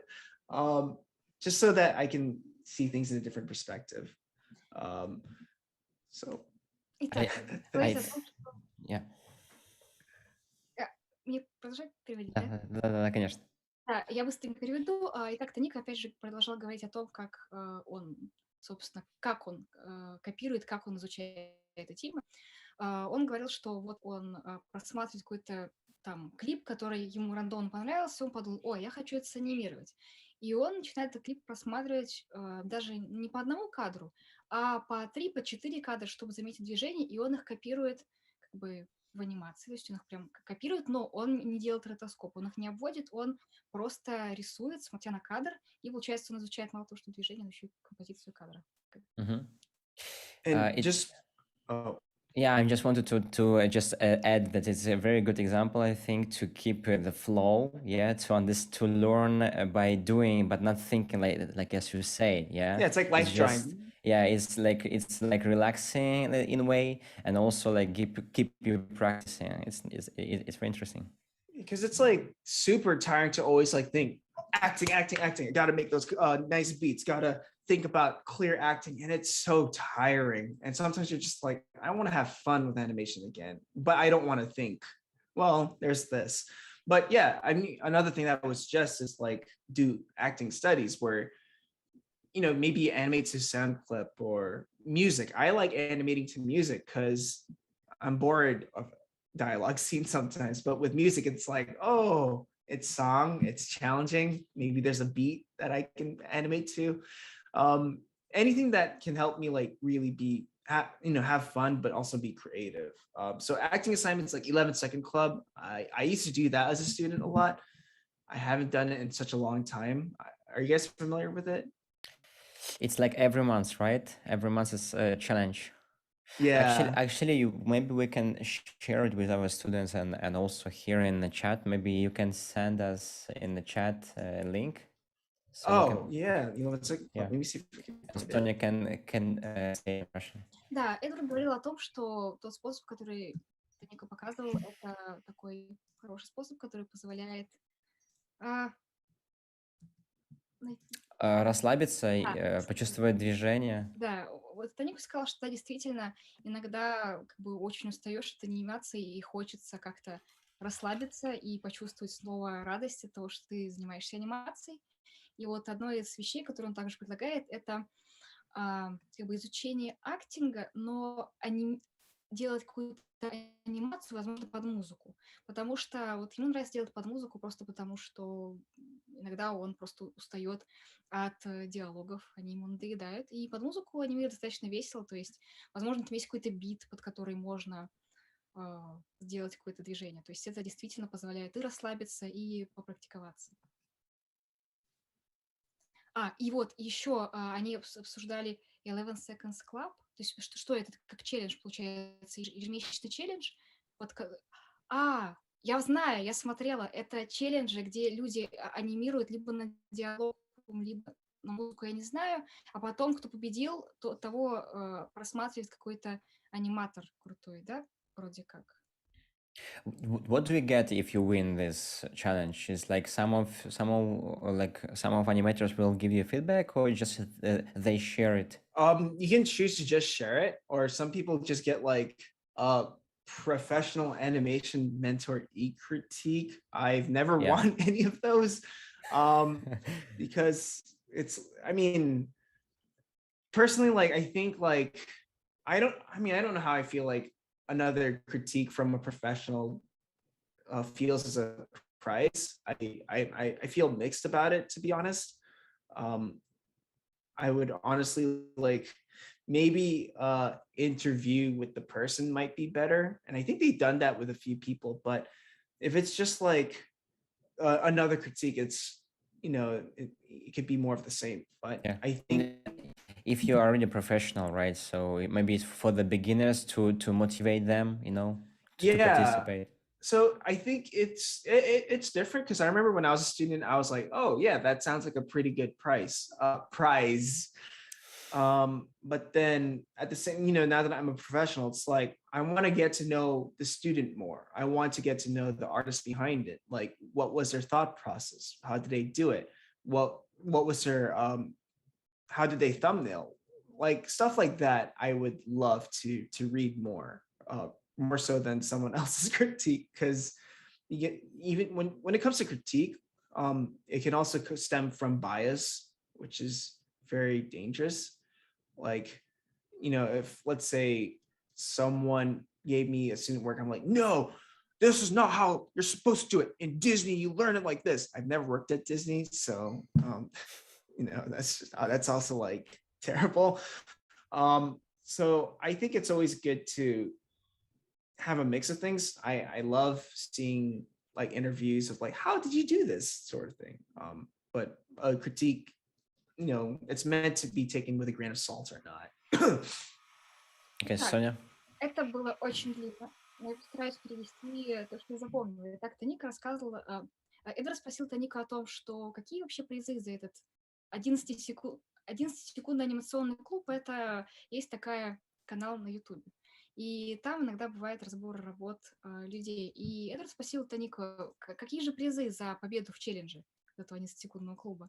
И Тоника ответил, что вообще там несколько видов призов было, и один приз — это вот некоторые люди получают фидбэк от профессионала, а других людей просто их работами делятся. И зашел разговор о том, что получить фидбэк от профессионала, здорово ли это. И Тоника сказал, что действительно, когда он был студентом, ему казалось, что это хороший приз. Но сейчас, будучи профессионалом, ему кажется... я начал сказать о том, что ни один из этих призов он ни разу не выиграл. И сейчас, будучи профессионалом, ему, возможно, не хотелось бы получить фидбэк от другого профессионала, потому что даже если они скажут, что нет, все это неправильно, ты неправильно анимируешь, мы на Дисней делаем по-другому, что это ему даст? Тем более, что он никогда не работал на Дисней, это не имеет смысла. Ему бы больше понравилось, если бы они сделали с победителем, было бы что-то вроде интервью, где победитель спрашивает, как они сцену эту анимировали, как они делали тамбнейлы, о чем они думали, пока ее делали. Это было бы более интересным, чем просто разбор работ от профессионала. Но для новичка, опять же, возможно, разбор работ профессионала — это хороший способ замотивироваться. Yeah, perfect. Okay. Do you have any more questions, guys? Toniko, may I ask you if who were your teachers at Klars? I'm just very curious. Oh yeah. So my first year teacher was Scott Wright. He teaches at SCAD now, but he used to work under James Baxter.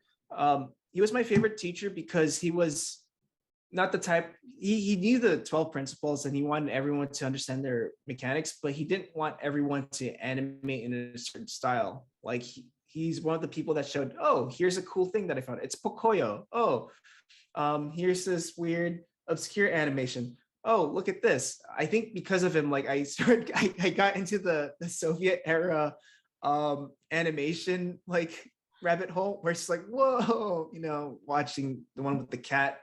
There's like a really cute cat. I forgot, it's like called Bark the Cat or something like that. Super cute. Cutest design of a cat. But then it's like he gave like really fun assignments. Like one of the assignments he gave was like he showed us a children's picture book and he's like, how would you adapt this into animation? Go for it. And it's like, oh shoot, like, you can be creative, you can, think about a suitable style that works.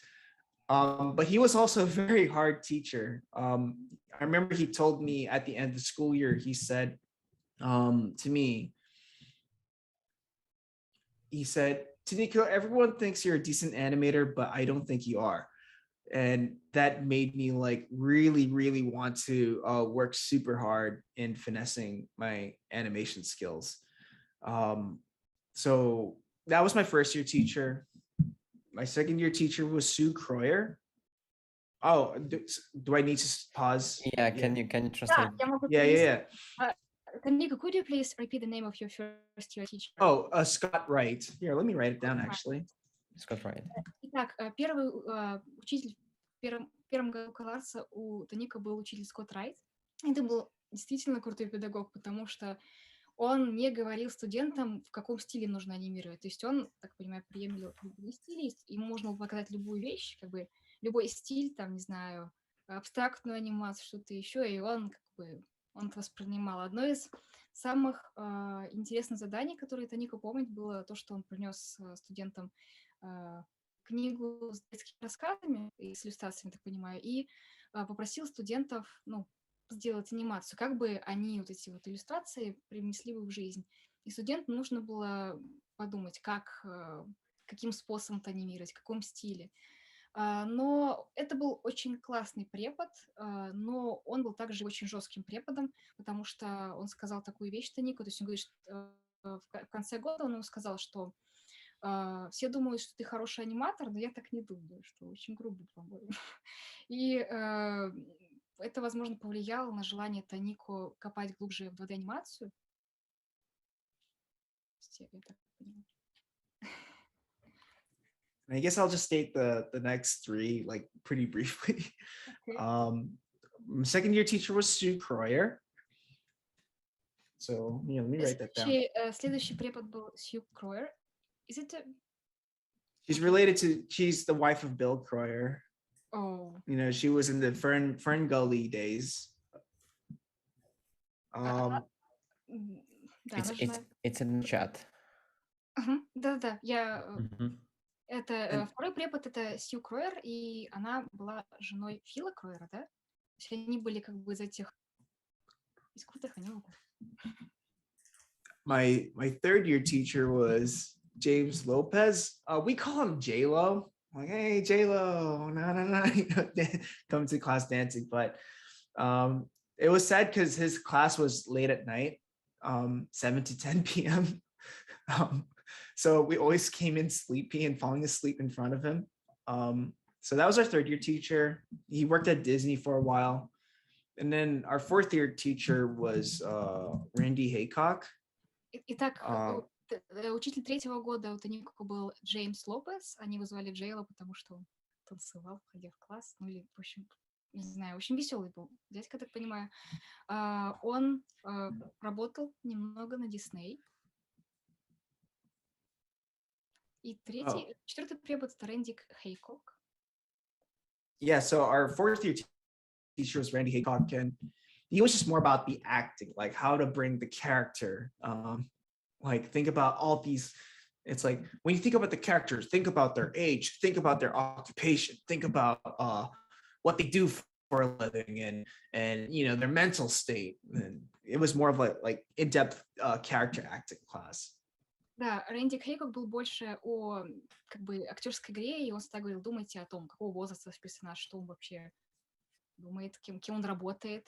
И да, его классы были больше о том, как бы, как утрировать актерскую игру. Я не договорила про Джеймса Лопеса, потому что я забыла.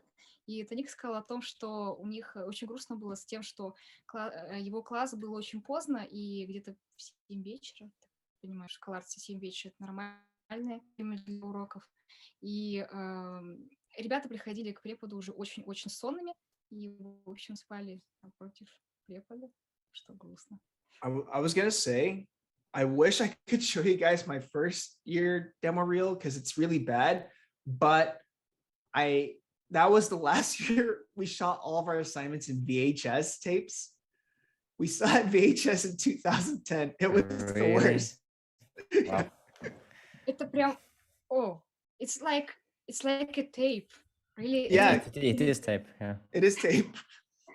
Итак, Тоника сказал, что он бы очень хотел показать нам как бы деморил с первого года, но в 2010-м они сдавали свои деморилы на кассетах. На видеокассетах. Yeah, it was a mess, man. Yeah. Because it's like the way he did it is we had this machine called the Lunchbox, which is like, it's a down shooter. It's a clunky metallic down shooter. And then you put the VHS tape in a player and then you hit record. And then you play your pencil test in the lunchbox, and then you come to class and you find out it didn't record at all. Your teacher's like, you didn't do the homework, get lost. Wow. Now, he wasn't like that, but it was just like, it was very problematic dealing with VHS. Тоника рассказывает, что как бы работать с видеокассетами было очень сложно, потому что ты мог потратить время, как бы записывая свои тесты, и потом оказалось бы, что ты вообще ничего не записывал. Приходишь в класс, а домашку ты, получается, не сделал. Нет домашки, нету. Yeah.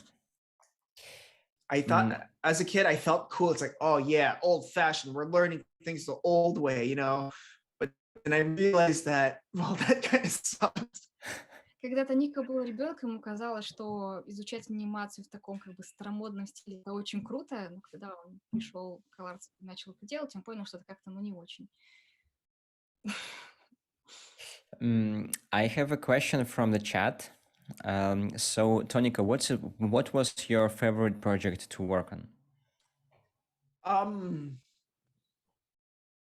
Definitely, I would say when I was at Tonko House, Dam Keeper Poems, because the studio itself was very small. It's like the size of a kitchen.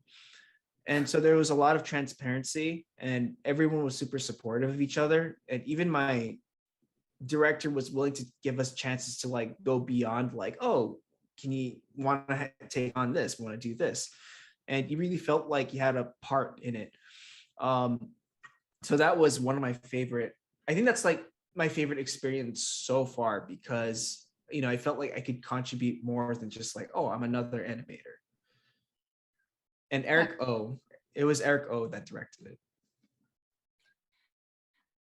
Так, Нико, какой его самый любимый проект, на котором он работал? В данный момент Тонико ответил, что он думает, что это работа на проекте Tonko House, и что сама студия была очень маленькая, размером с кухню, и в целом во всей работе было очень много прозрачности, то есть в целом много общения.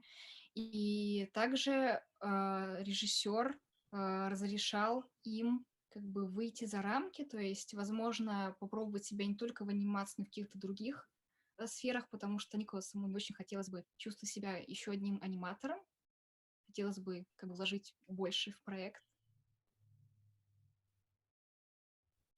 Да? Yes, good. Any questions? Because I have some questions from the chat. So are we going to the chat? Okay, so question. Where are you from?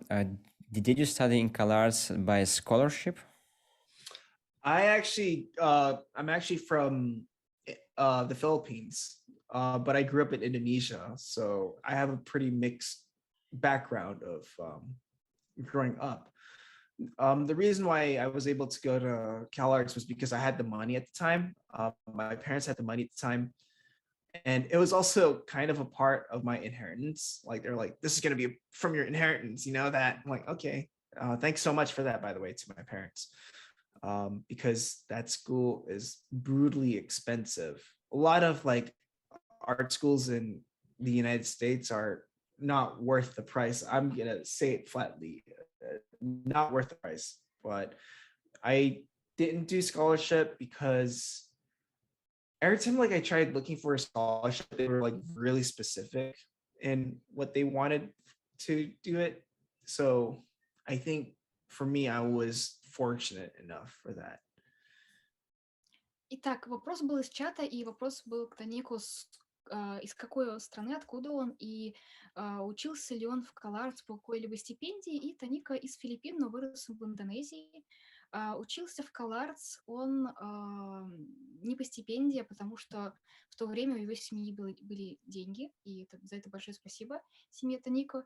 Он считает, что многие как бы школы художественные в Америке стоят огромное количество денег, и он прямо скажет, что в основном школы не стоят того, чтобы за них столько платить.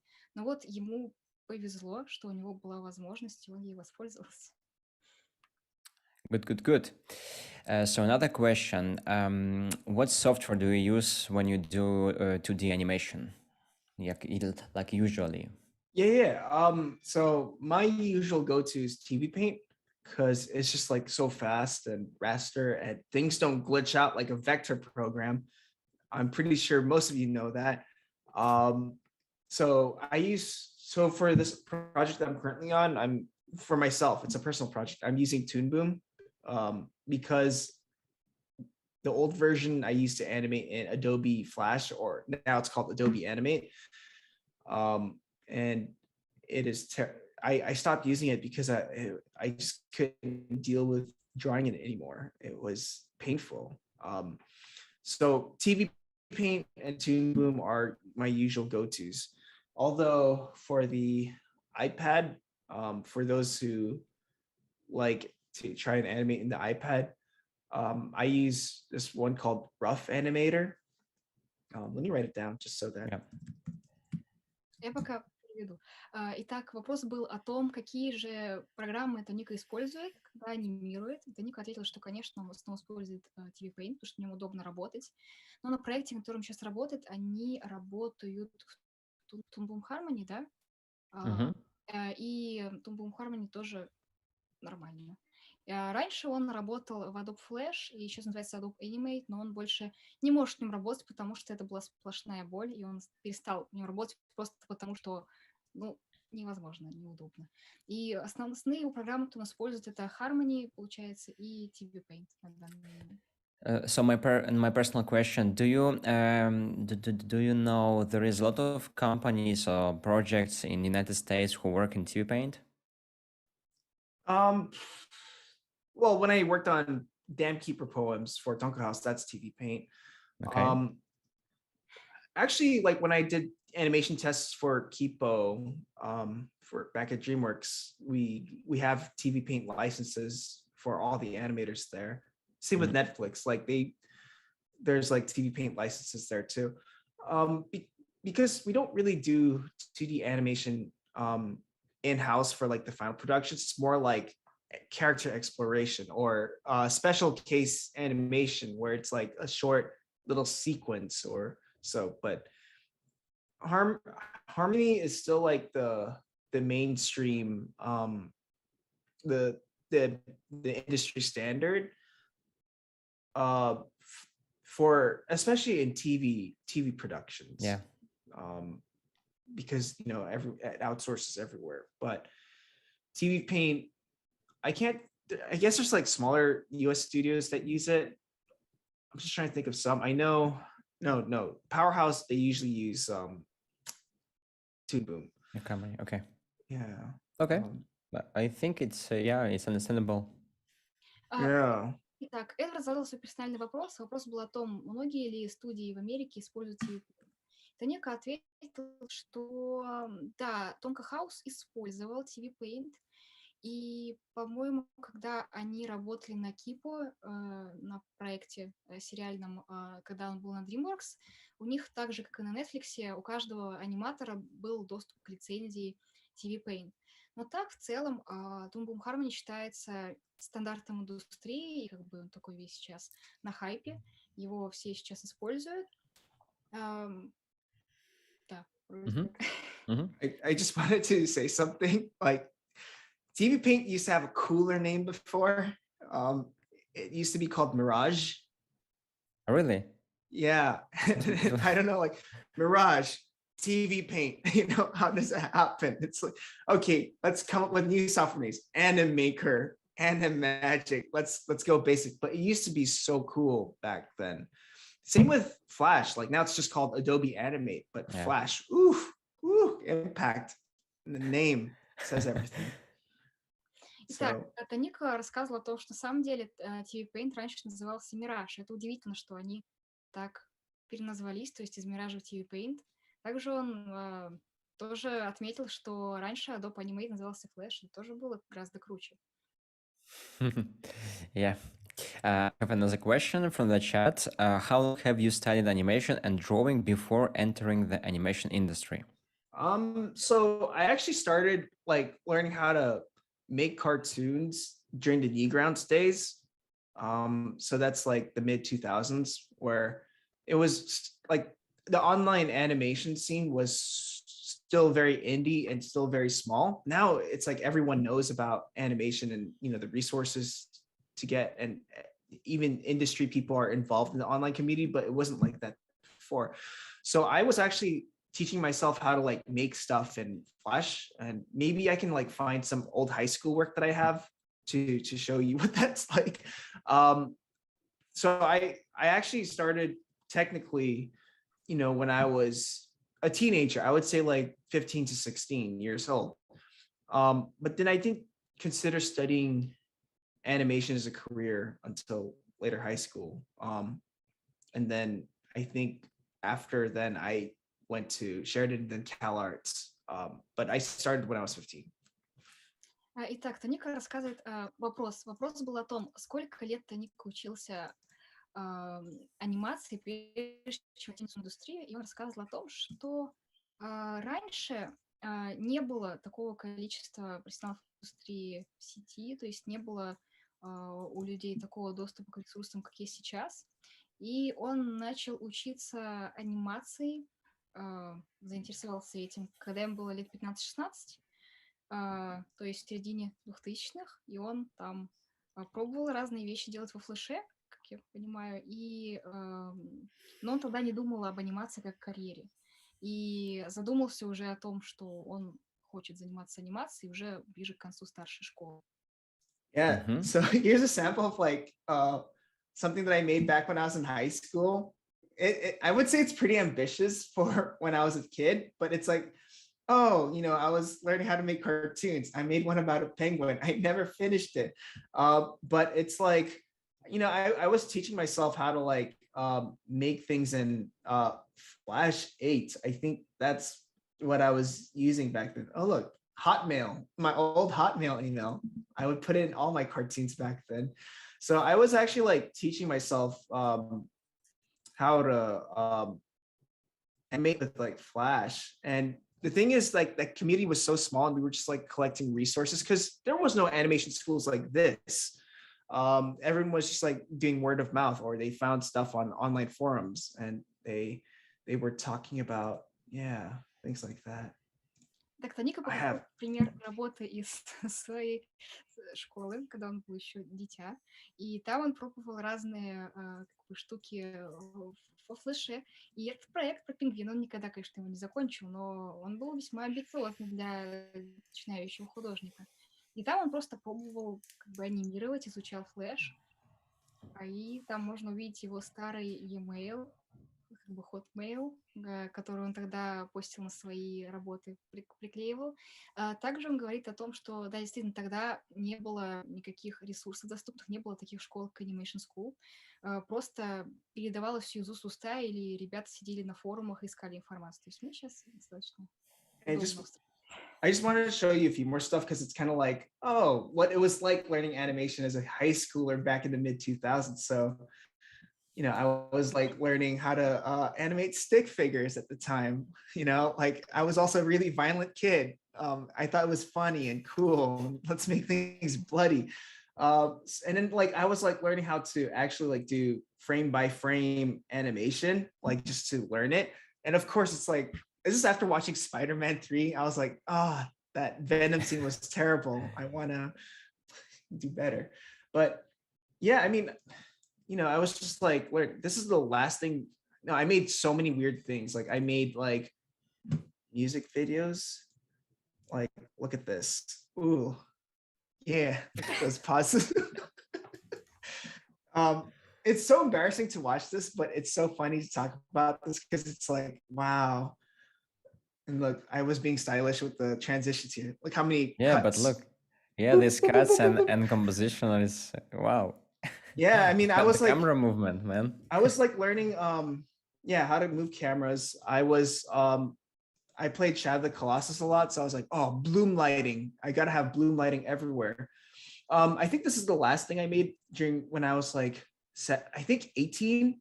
This is like, I want to make a very serious piece and I want to like try like making a finished, nice looking production. Of course, I never finished it because that's high school. You know, we procrastinate. We're just like, this is stupid. This is too much work. Why do we want to do this? But I think like I've always had the ambition to make things. And, you know, I give credit to that to when I entered CalArts because I had that experience of making stuff. So when I worked on student films, it's kind of like I already had it wired into me of what that experience is like. So for me, I would say I've been in it for a long time, but I never really considered it as an option. Anyway, sorry, I trailed off from there. I tend to go down these memory lanes. Так, очень долго буду пытаться переводить. Тоника сейчас показывал свои работы, которые он делал в старшей школе, и все они были очень амбициозные. Первое, где он анимировал человечков дерущихся, он сказал, что да, это был его первый опыт анимирования фигурок, и тогда он был очень жестоким ребенком, ему казалось классным делать все таким кровавым, что все дерутся, кровь, кишки, здорово. Дальше показана была работа, по-моему, когда там был Спайдермен, сценка с Спайдерменом. Он сказал, что он тогда начал изучать покадровую анимацию, и он тогда посмотрел третьего Человека-паука и подумал, сцена с Веномом была, отстой, я могу сделать получше. И вот это был его опыт с вином. Потом в целом он показывал свой музыкальный клип, который он делал, тоже очень амбициозный. И он сказал, что да, это смешно, но Эдвард отметил, что у него была прекрасная композиция и вообще хорошее движение в кадре. Дальше последний фрагмент был тоже очень амбициозная работа, где Тоника хотел сделать такой более серьезный продакшн, что-то такое прямо классное, но сказал, что, конечно же, он это никогда и не закончил. Он сказал, что он дает как бы... да, он считает, что то, что он уже что-то делал и делал какие-то эксперименты и пробовал работать еще до Колларца, пробовал делать какие-то штуки, очень сильно помогло учиться в учебе. То есть, когда он пришел в Колларц, он уже что-то делал, он имел уже опыт, и это ему сильно помогло как бы быстро влиться и действительно как-то сделать хорошие фильмы. Mhm. Учебы. I have another question. Did you have like a burnout, like in your life, and how you mentioned to get out? I have burnouts all the time. But that's also because, you know, I get burned out thinking about my career, my placement, or what I want to do. And it's not just like burnout because I'm putting all this energy into work, but it's also burnout because I'm also lost in thought. I'm gonna pause because I know I tend to trail off. Итак, вопрос был о том, часто ли Тоника встречается с выгоранием и как он с этим справляется.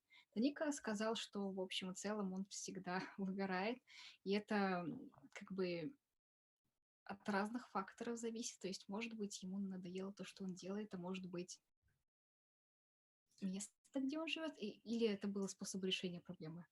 Ну, в общем, да, выгорание встречается часто. I mean, there's many ways you can deal with burnout. You know, one is to, you know, do something that's fun. Like when if you're drawing or animating, you know, draw something that only you would like, and not thinking about if it's the right thing to do, but more like if it's for yourself, or you know, just take, you know, step away from the thing that's burning you out. And maybe just do something else. Like, you know, it's also good to relax the mind from that, because, you know, you do need to recharge. Итак, Ника говорит, что на самом деле много способов справиться с выгоранием. Первый способ, например, рисовать то, что тебе хочется. Не то, что там правильно или нужно, а что действительно бы тебе хотелось нарисовать в данный момент. Другой способ — это, возможно, просто отвлечься на какое-то другое занятие и как-то восполнить свои силы, то есть перезарядиться, чтобы работать дальше. It's different. Everyone works differently when it comes to burnout. Yeah. Все по-разному справляются с выгоранием. So another question, do you have something that you don't like in the industry? For example, in Russia, like area, like sometimes people think that animation is for kids, and for example, something like that. Yeah, I think I'm honestly mixed about animation as a medium, because it's like, yeah, animation is not a genre, you know. We can tackle both adult to children stuff. Look at anime, like they're tackling so many different things. Yeah, I think especially like when you work in a major studio, it's like you're constantly told about certain things you can or cannot do, because they want to aim for a general audience or family oriented stuff. And although there are like adult animated stuff, it's still very hard, because, you know, there's adult animated productions that are adult because they have sex, violence, and, you know, cursing. And it's like, well, you know, I think there needs to be a blur where, you know, adult animation is also about dealing with very hard themes or ideas, you know, good versus bad, or sexuality. Like discovering one's sexuality is a very adult thing that everyone kind of goes through. So but then, I'm probably gonna trail off, so. Итак, вопрос был о том, что есть ли какие-то вещи в индустрии, в анимационной, которые Тонику не нравятся. Например, в России считается, что анимация только для детей. И Тоника ответил, что да, в больших студиях есть такая штука, как то, что тебе постоянно говорят о том, что ты не можешь что-то делать просто потому, что работы, то есть фильмы анимационные, они ориентированы на семейную аудиторию, то есть ты не можешь делать много вещей. Но опять же, существует аниме, которое как бы затрагивает множество вещей, и при этом оно все еще популярно. Также Yeah, I was gonna say that, like, but I'm also not super serious about animation, and there are people who are like, animation should be this. If this is not animation if it's not this. So it's like animation has to have like talking animal characters, or I remember being in an argument with someone who's worked in the industry for a long time, and his argument was like, if you don't see yourself as an actor, you aren't an animator. And you know, for me, I'm like, well, you know, not every animator sees themselves as actor, and of course, like, I have a bias of like what an actor is, and you know what animation is, and to assume that we're something isn't fair for everyone. And you know, deep down, I'm just like, animation is how you guys want to think of it. You know, you can't really enforce someone else's version of what animation is to someone. Anyone who does that, I'm just like, okay, I'm gonna step away. This makes me not want to do animation. Тоника продолжит говорить о том, что он не так серьезно относится к анимации, как некоторые люди. То есть люди, которые считают, что если анимация не выглядит вот так, то это вообще не анимация. То есть какие-то люди в индустрии говорят, что если аниматор не видит себя актером, то он вообще не аниматор. И Тоника говорит, что на самом-то деле не каждый аниматор считает себя актером. И нельзя же заставить... То есть анимация — это, по идее, творческое видение человека, и нельзя заставить, то есть перенести одно видение одного человека на другого человека. И когда он встречает таких людей, которые пытаются кому-то что-то навязать, он считает, что лучше отойти от них подальше, то есть с ними не стоит спорить. Также в начале, что я забыла упомянуть, он говорил о том, что анимация почему-то не считается медиа. То есть я забыла. Это, Жанром. Анимация — это не жанр. Да, что странно на самом деле. Анимация может быть и серьезной, и комедийной. Вот, то же самое посмотреть на аниме, там вообще все супер серьезно. Okay, I have two more questions only.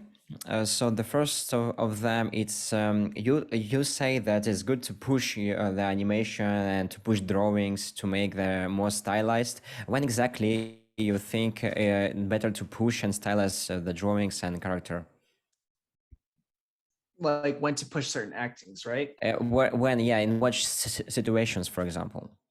Okay, that's a good one, because again, there's a lot to talk about, but I think my instant reaction is, you know, what is the idea? What are some of the key ideas that I want to push in that? Like, so let's say if it's a dialogue scene. So let's say the dialogue is, "Hey, you are a butthole." So I will probably like look at some of the words that best represent the, you know, where I could push the expression. So when someone says, "Hey, you're a butthole," maybe like that word butthole, I could use that as a part where I could like really push the expressions and really hammer in that word so you can feel it. It's more so about like, you know, feeling the idea more so than like should you push things here and there. It really depends on the context too. Like, and that's kind of why like I do, key poses first just to figure out where the key elements are, and I would push those drawings the most. It's really just a matter of like what are the feelings and what are the expressions or the ideas you want to push. That's how I think about it. Sometimes it helps like when I think about scenarios to better give a better answer. Мгм. Итак, вопрос был какой? Вопрос был о том, когда лучше как бы Усиливать. усиливать, утрировать и преувеличивать. И Тоника ответил то, что это все зависит от контекста. Например, в диалоге, где персонаж говорит ты задница. То есть он бы просто именно сделал акцент на слове задница. То есть, видимо, прям как-то показал бы. То есть все зависит от контекста. И иногда как он думает, иногда ему проще нарисовать ключевые позы, чтобы посмотреть, где расставлять эти акценты, а иногда ему проще просто работать со сценарием. Also, something I wanted to add, it's not just a matter of like pushing things, it's also trying to find the very specific thing that you want. I think that's also a very key part because, let's say the character's angry, okay, there are many ways you can draw anger, and there are many different personalities or perks that comes with anger. Is it anger with like, a grimace? Is it anger but with sadness? Is it anger but with pain? And all of these are like different ideas of what anger can be. So honestly, I would recommend just like thumbnailing the same key pose and just keep exploring different variations of that one key pose to see if you can get something that's specific. And it's not just a matter of like exaggerating poses. I would say it's more about the specific or the how nuanced or how the very small details of it that make it feel super readable. Итак, Тонико добавляет к тому же ответ на вопрос, что на самом деле не так уж важно именно делать какие-то преувеличения и утрирования анимации. Главное, чтобы это получилось особенным, потому что, опять же, даже если это просто какая-то злость. Злость же бывает разная. Злость бывает с примесью грусти, злость бывает с болью. То есть нужно, как Тоника предлагает это делать, то есть нужно рисовать одну и ту же ключевую позу множество раз, пока не найдешь именно то самое ощущение, которое хочется передать. То есть важно даже не преувеличение важно, а именно передать особенности персонажа. Какая его личность и какое на данный момент состояние его души. Okay, and the last question, like more general maybe, do you know something about animation industry in different countries? For example, in Canada, like US, Europe, and what's difference for you, like main difference in these countries? Like maybe different approach or different, I don't know, like way of doing animation. Oh, there's a lot to talk about, but I don't really have a lot of experience working in other countries. I mean, I did freelance, but that was for a studio here when I was in the Philippines, so I don't think that would count. I mean, when I talk to other people who work in the industry up there, they're more focused on the production, whether that's animation. So first of all, more of the production side of things is done overseas compared to here, where it's just like we do the pre-production stuff and we send it off. So Yeah. I would say that's the first key takeaway from that. Я могу привести, то есть вопрос был какой? В Знает чем ли разница между индустрией в разных странах? Да, в чем разница между работой индустрией в разных странах, знает ли Тоника об этом? И он ответил, что да, и у него есть опыт работы в Филиппинах, и, так понимаю, в Соединенных Штатах, что в Штатах главная особенность то, что в основном они занимаются препродакшеном, и именно работа на продакшн они отправляют за моря, то есть в другие страны, где, так понимаю, дешевле рабочая сила. Вот, то есть они как бы в основном занимаются именно разработкой, а работу отдают другим исполнению. Мгм. I was see gonna. another question in the chat. Oh yeah. It was about, sorry, I just read it. like 1 minute. There is a question. To what extent, in Toniko's opinion, can we be more stylistic and distort the character's anatomy, like you were showing in the close-up shot? Yeah, I was asking that about like pushing the poses and push animation. Sorry. I just say it differently. Yeah. Okay, so we answer this one. Yeah.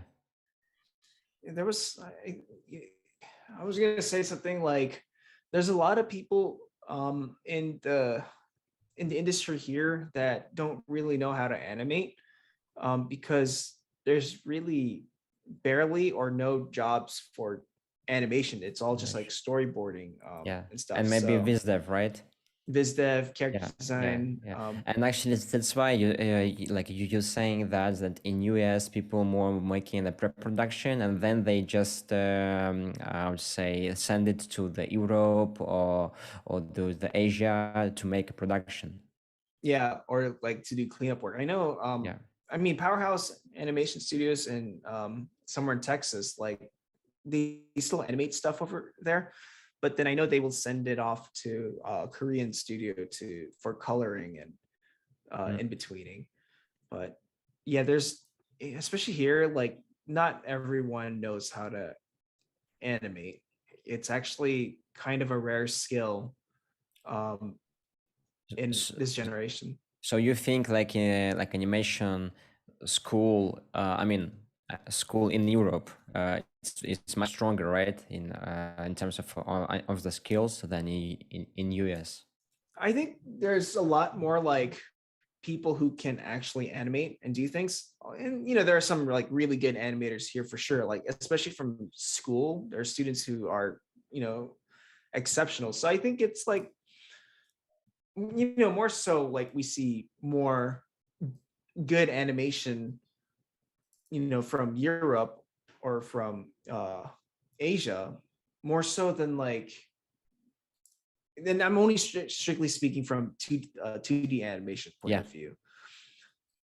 And there are some places here, but they're not as popular. Like I think so. There's a school here called Laguna College of Art and Design.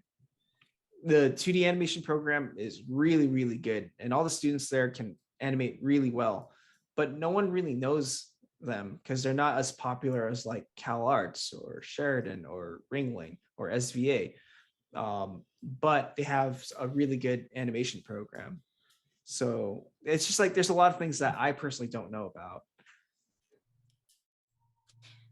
Я могу перевести. Тоника продолжила свою мысль о том, что на самом-то деле в Америке мало кто умеет анимировать.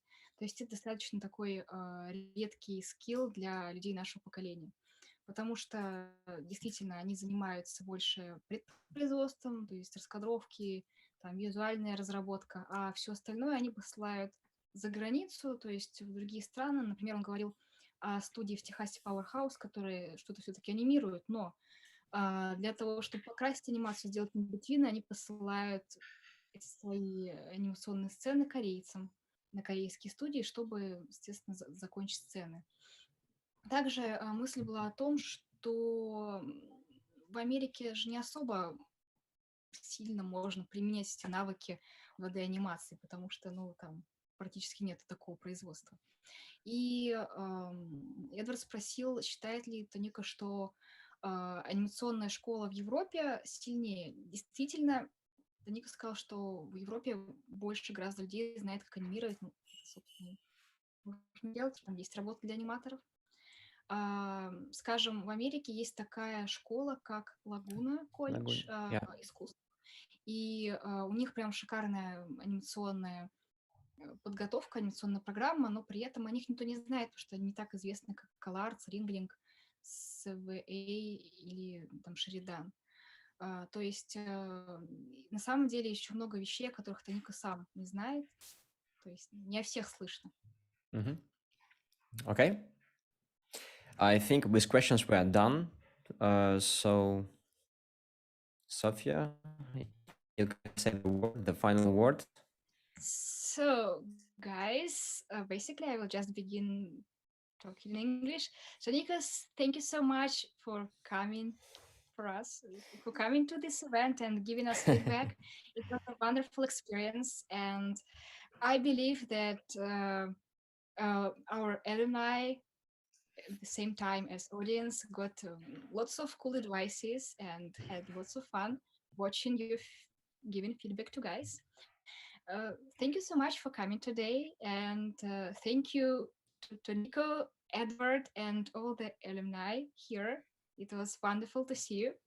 Итак, я думаю, что это конец нашего стрима. Спасибо огромное Тонико за то, что он пришел и дал сегодня фидбэк. Было прекрасно видеть то, как он работает. И я думаю, не только наши выпускники, а также и аудитория получила огромное количество удовольствия, в целом полезного от разбора работ Тонико. Итак, спасибо огромное за то, что сегодня пришли. Это было прекрасное мероприятие. И всем пока. Thank you so much. Goodbye. Thanks for having me. This is really inspiring. You guys are awesome. Like, your work was great. So please keep it up.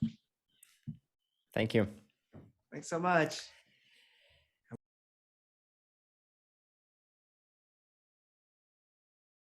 Hello everyone, this is Animation School. My name is Edward Kurchevsky, and I'm professional 2D animator based in Paris. Bobby, would you care for a piece of pie? I studied animation over 10 years in one of the top schools in the world, and now I'm ready to share my knowledge with you. In the past 4 years of teaching, my students achieved remarkable results and working in studios like Cartoon Saloon, Skiald, studying in schools like Gobelin l'École de l'Image and CalArts. I'm not sure what we've got here, Charlie. But if we've got what I think we've got something.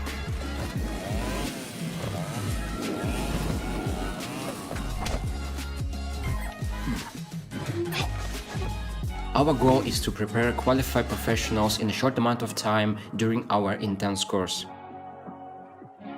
We are here to also create a bridge between you and studios and help you find your first professional position in industry. Online studying became one of the most important parts in worldwide education system, and I am pretty sure with us you will achieve great results. Good luck!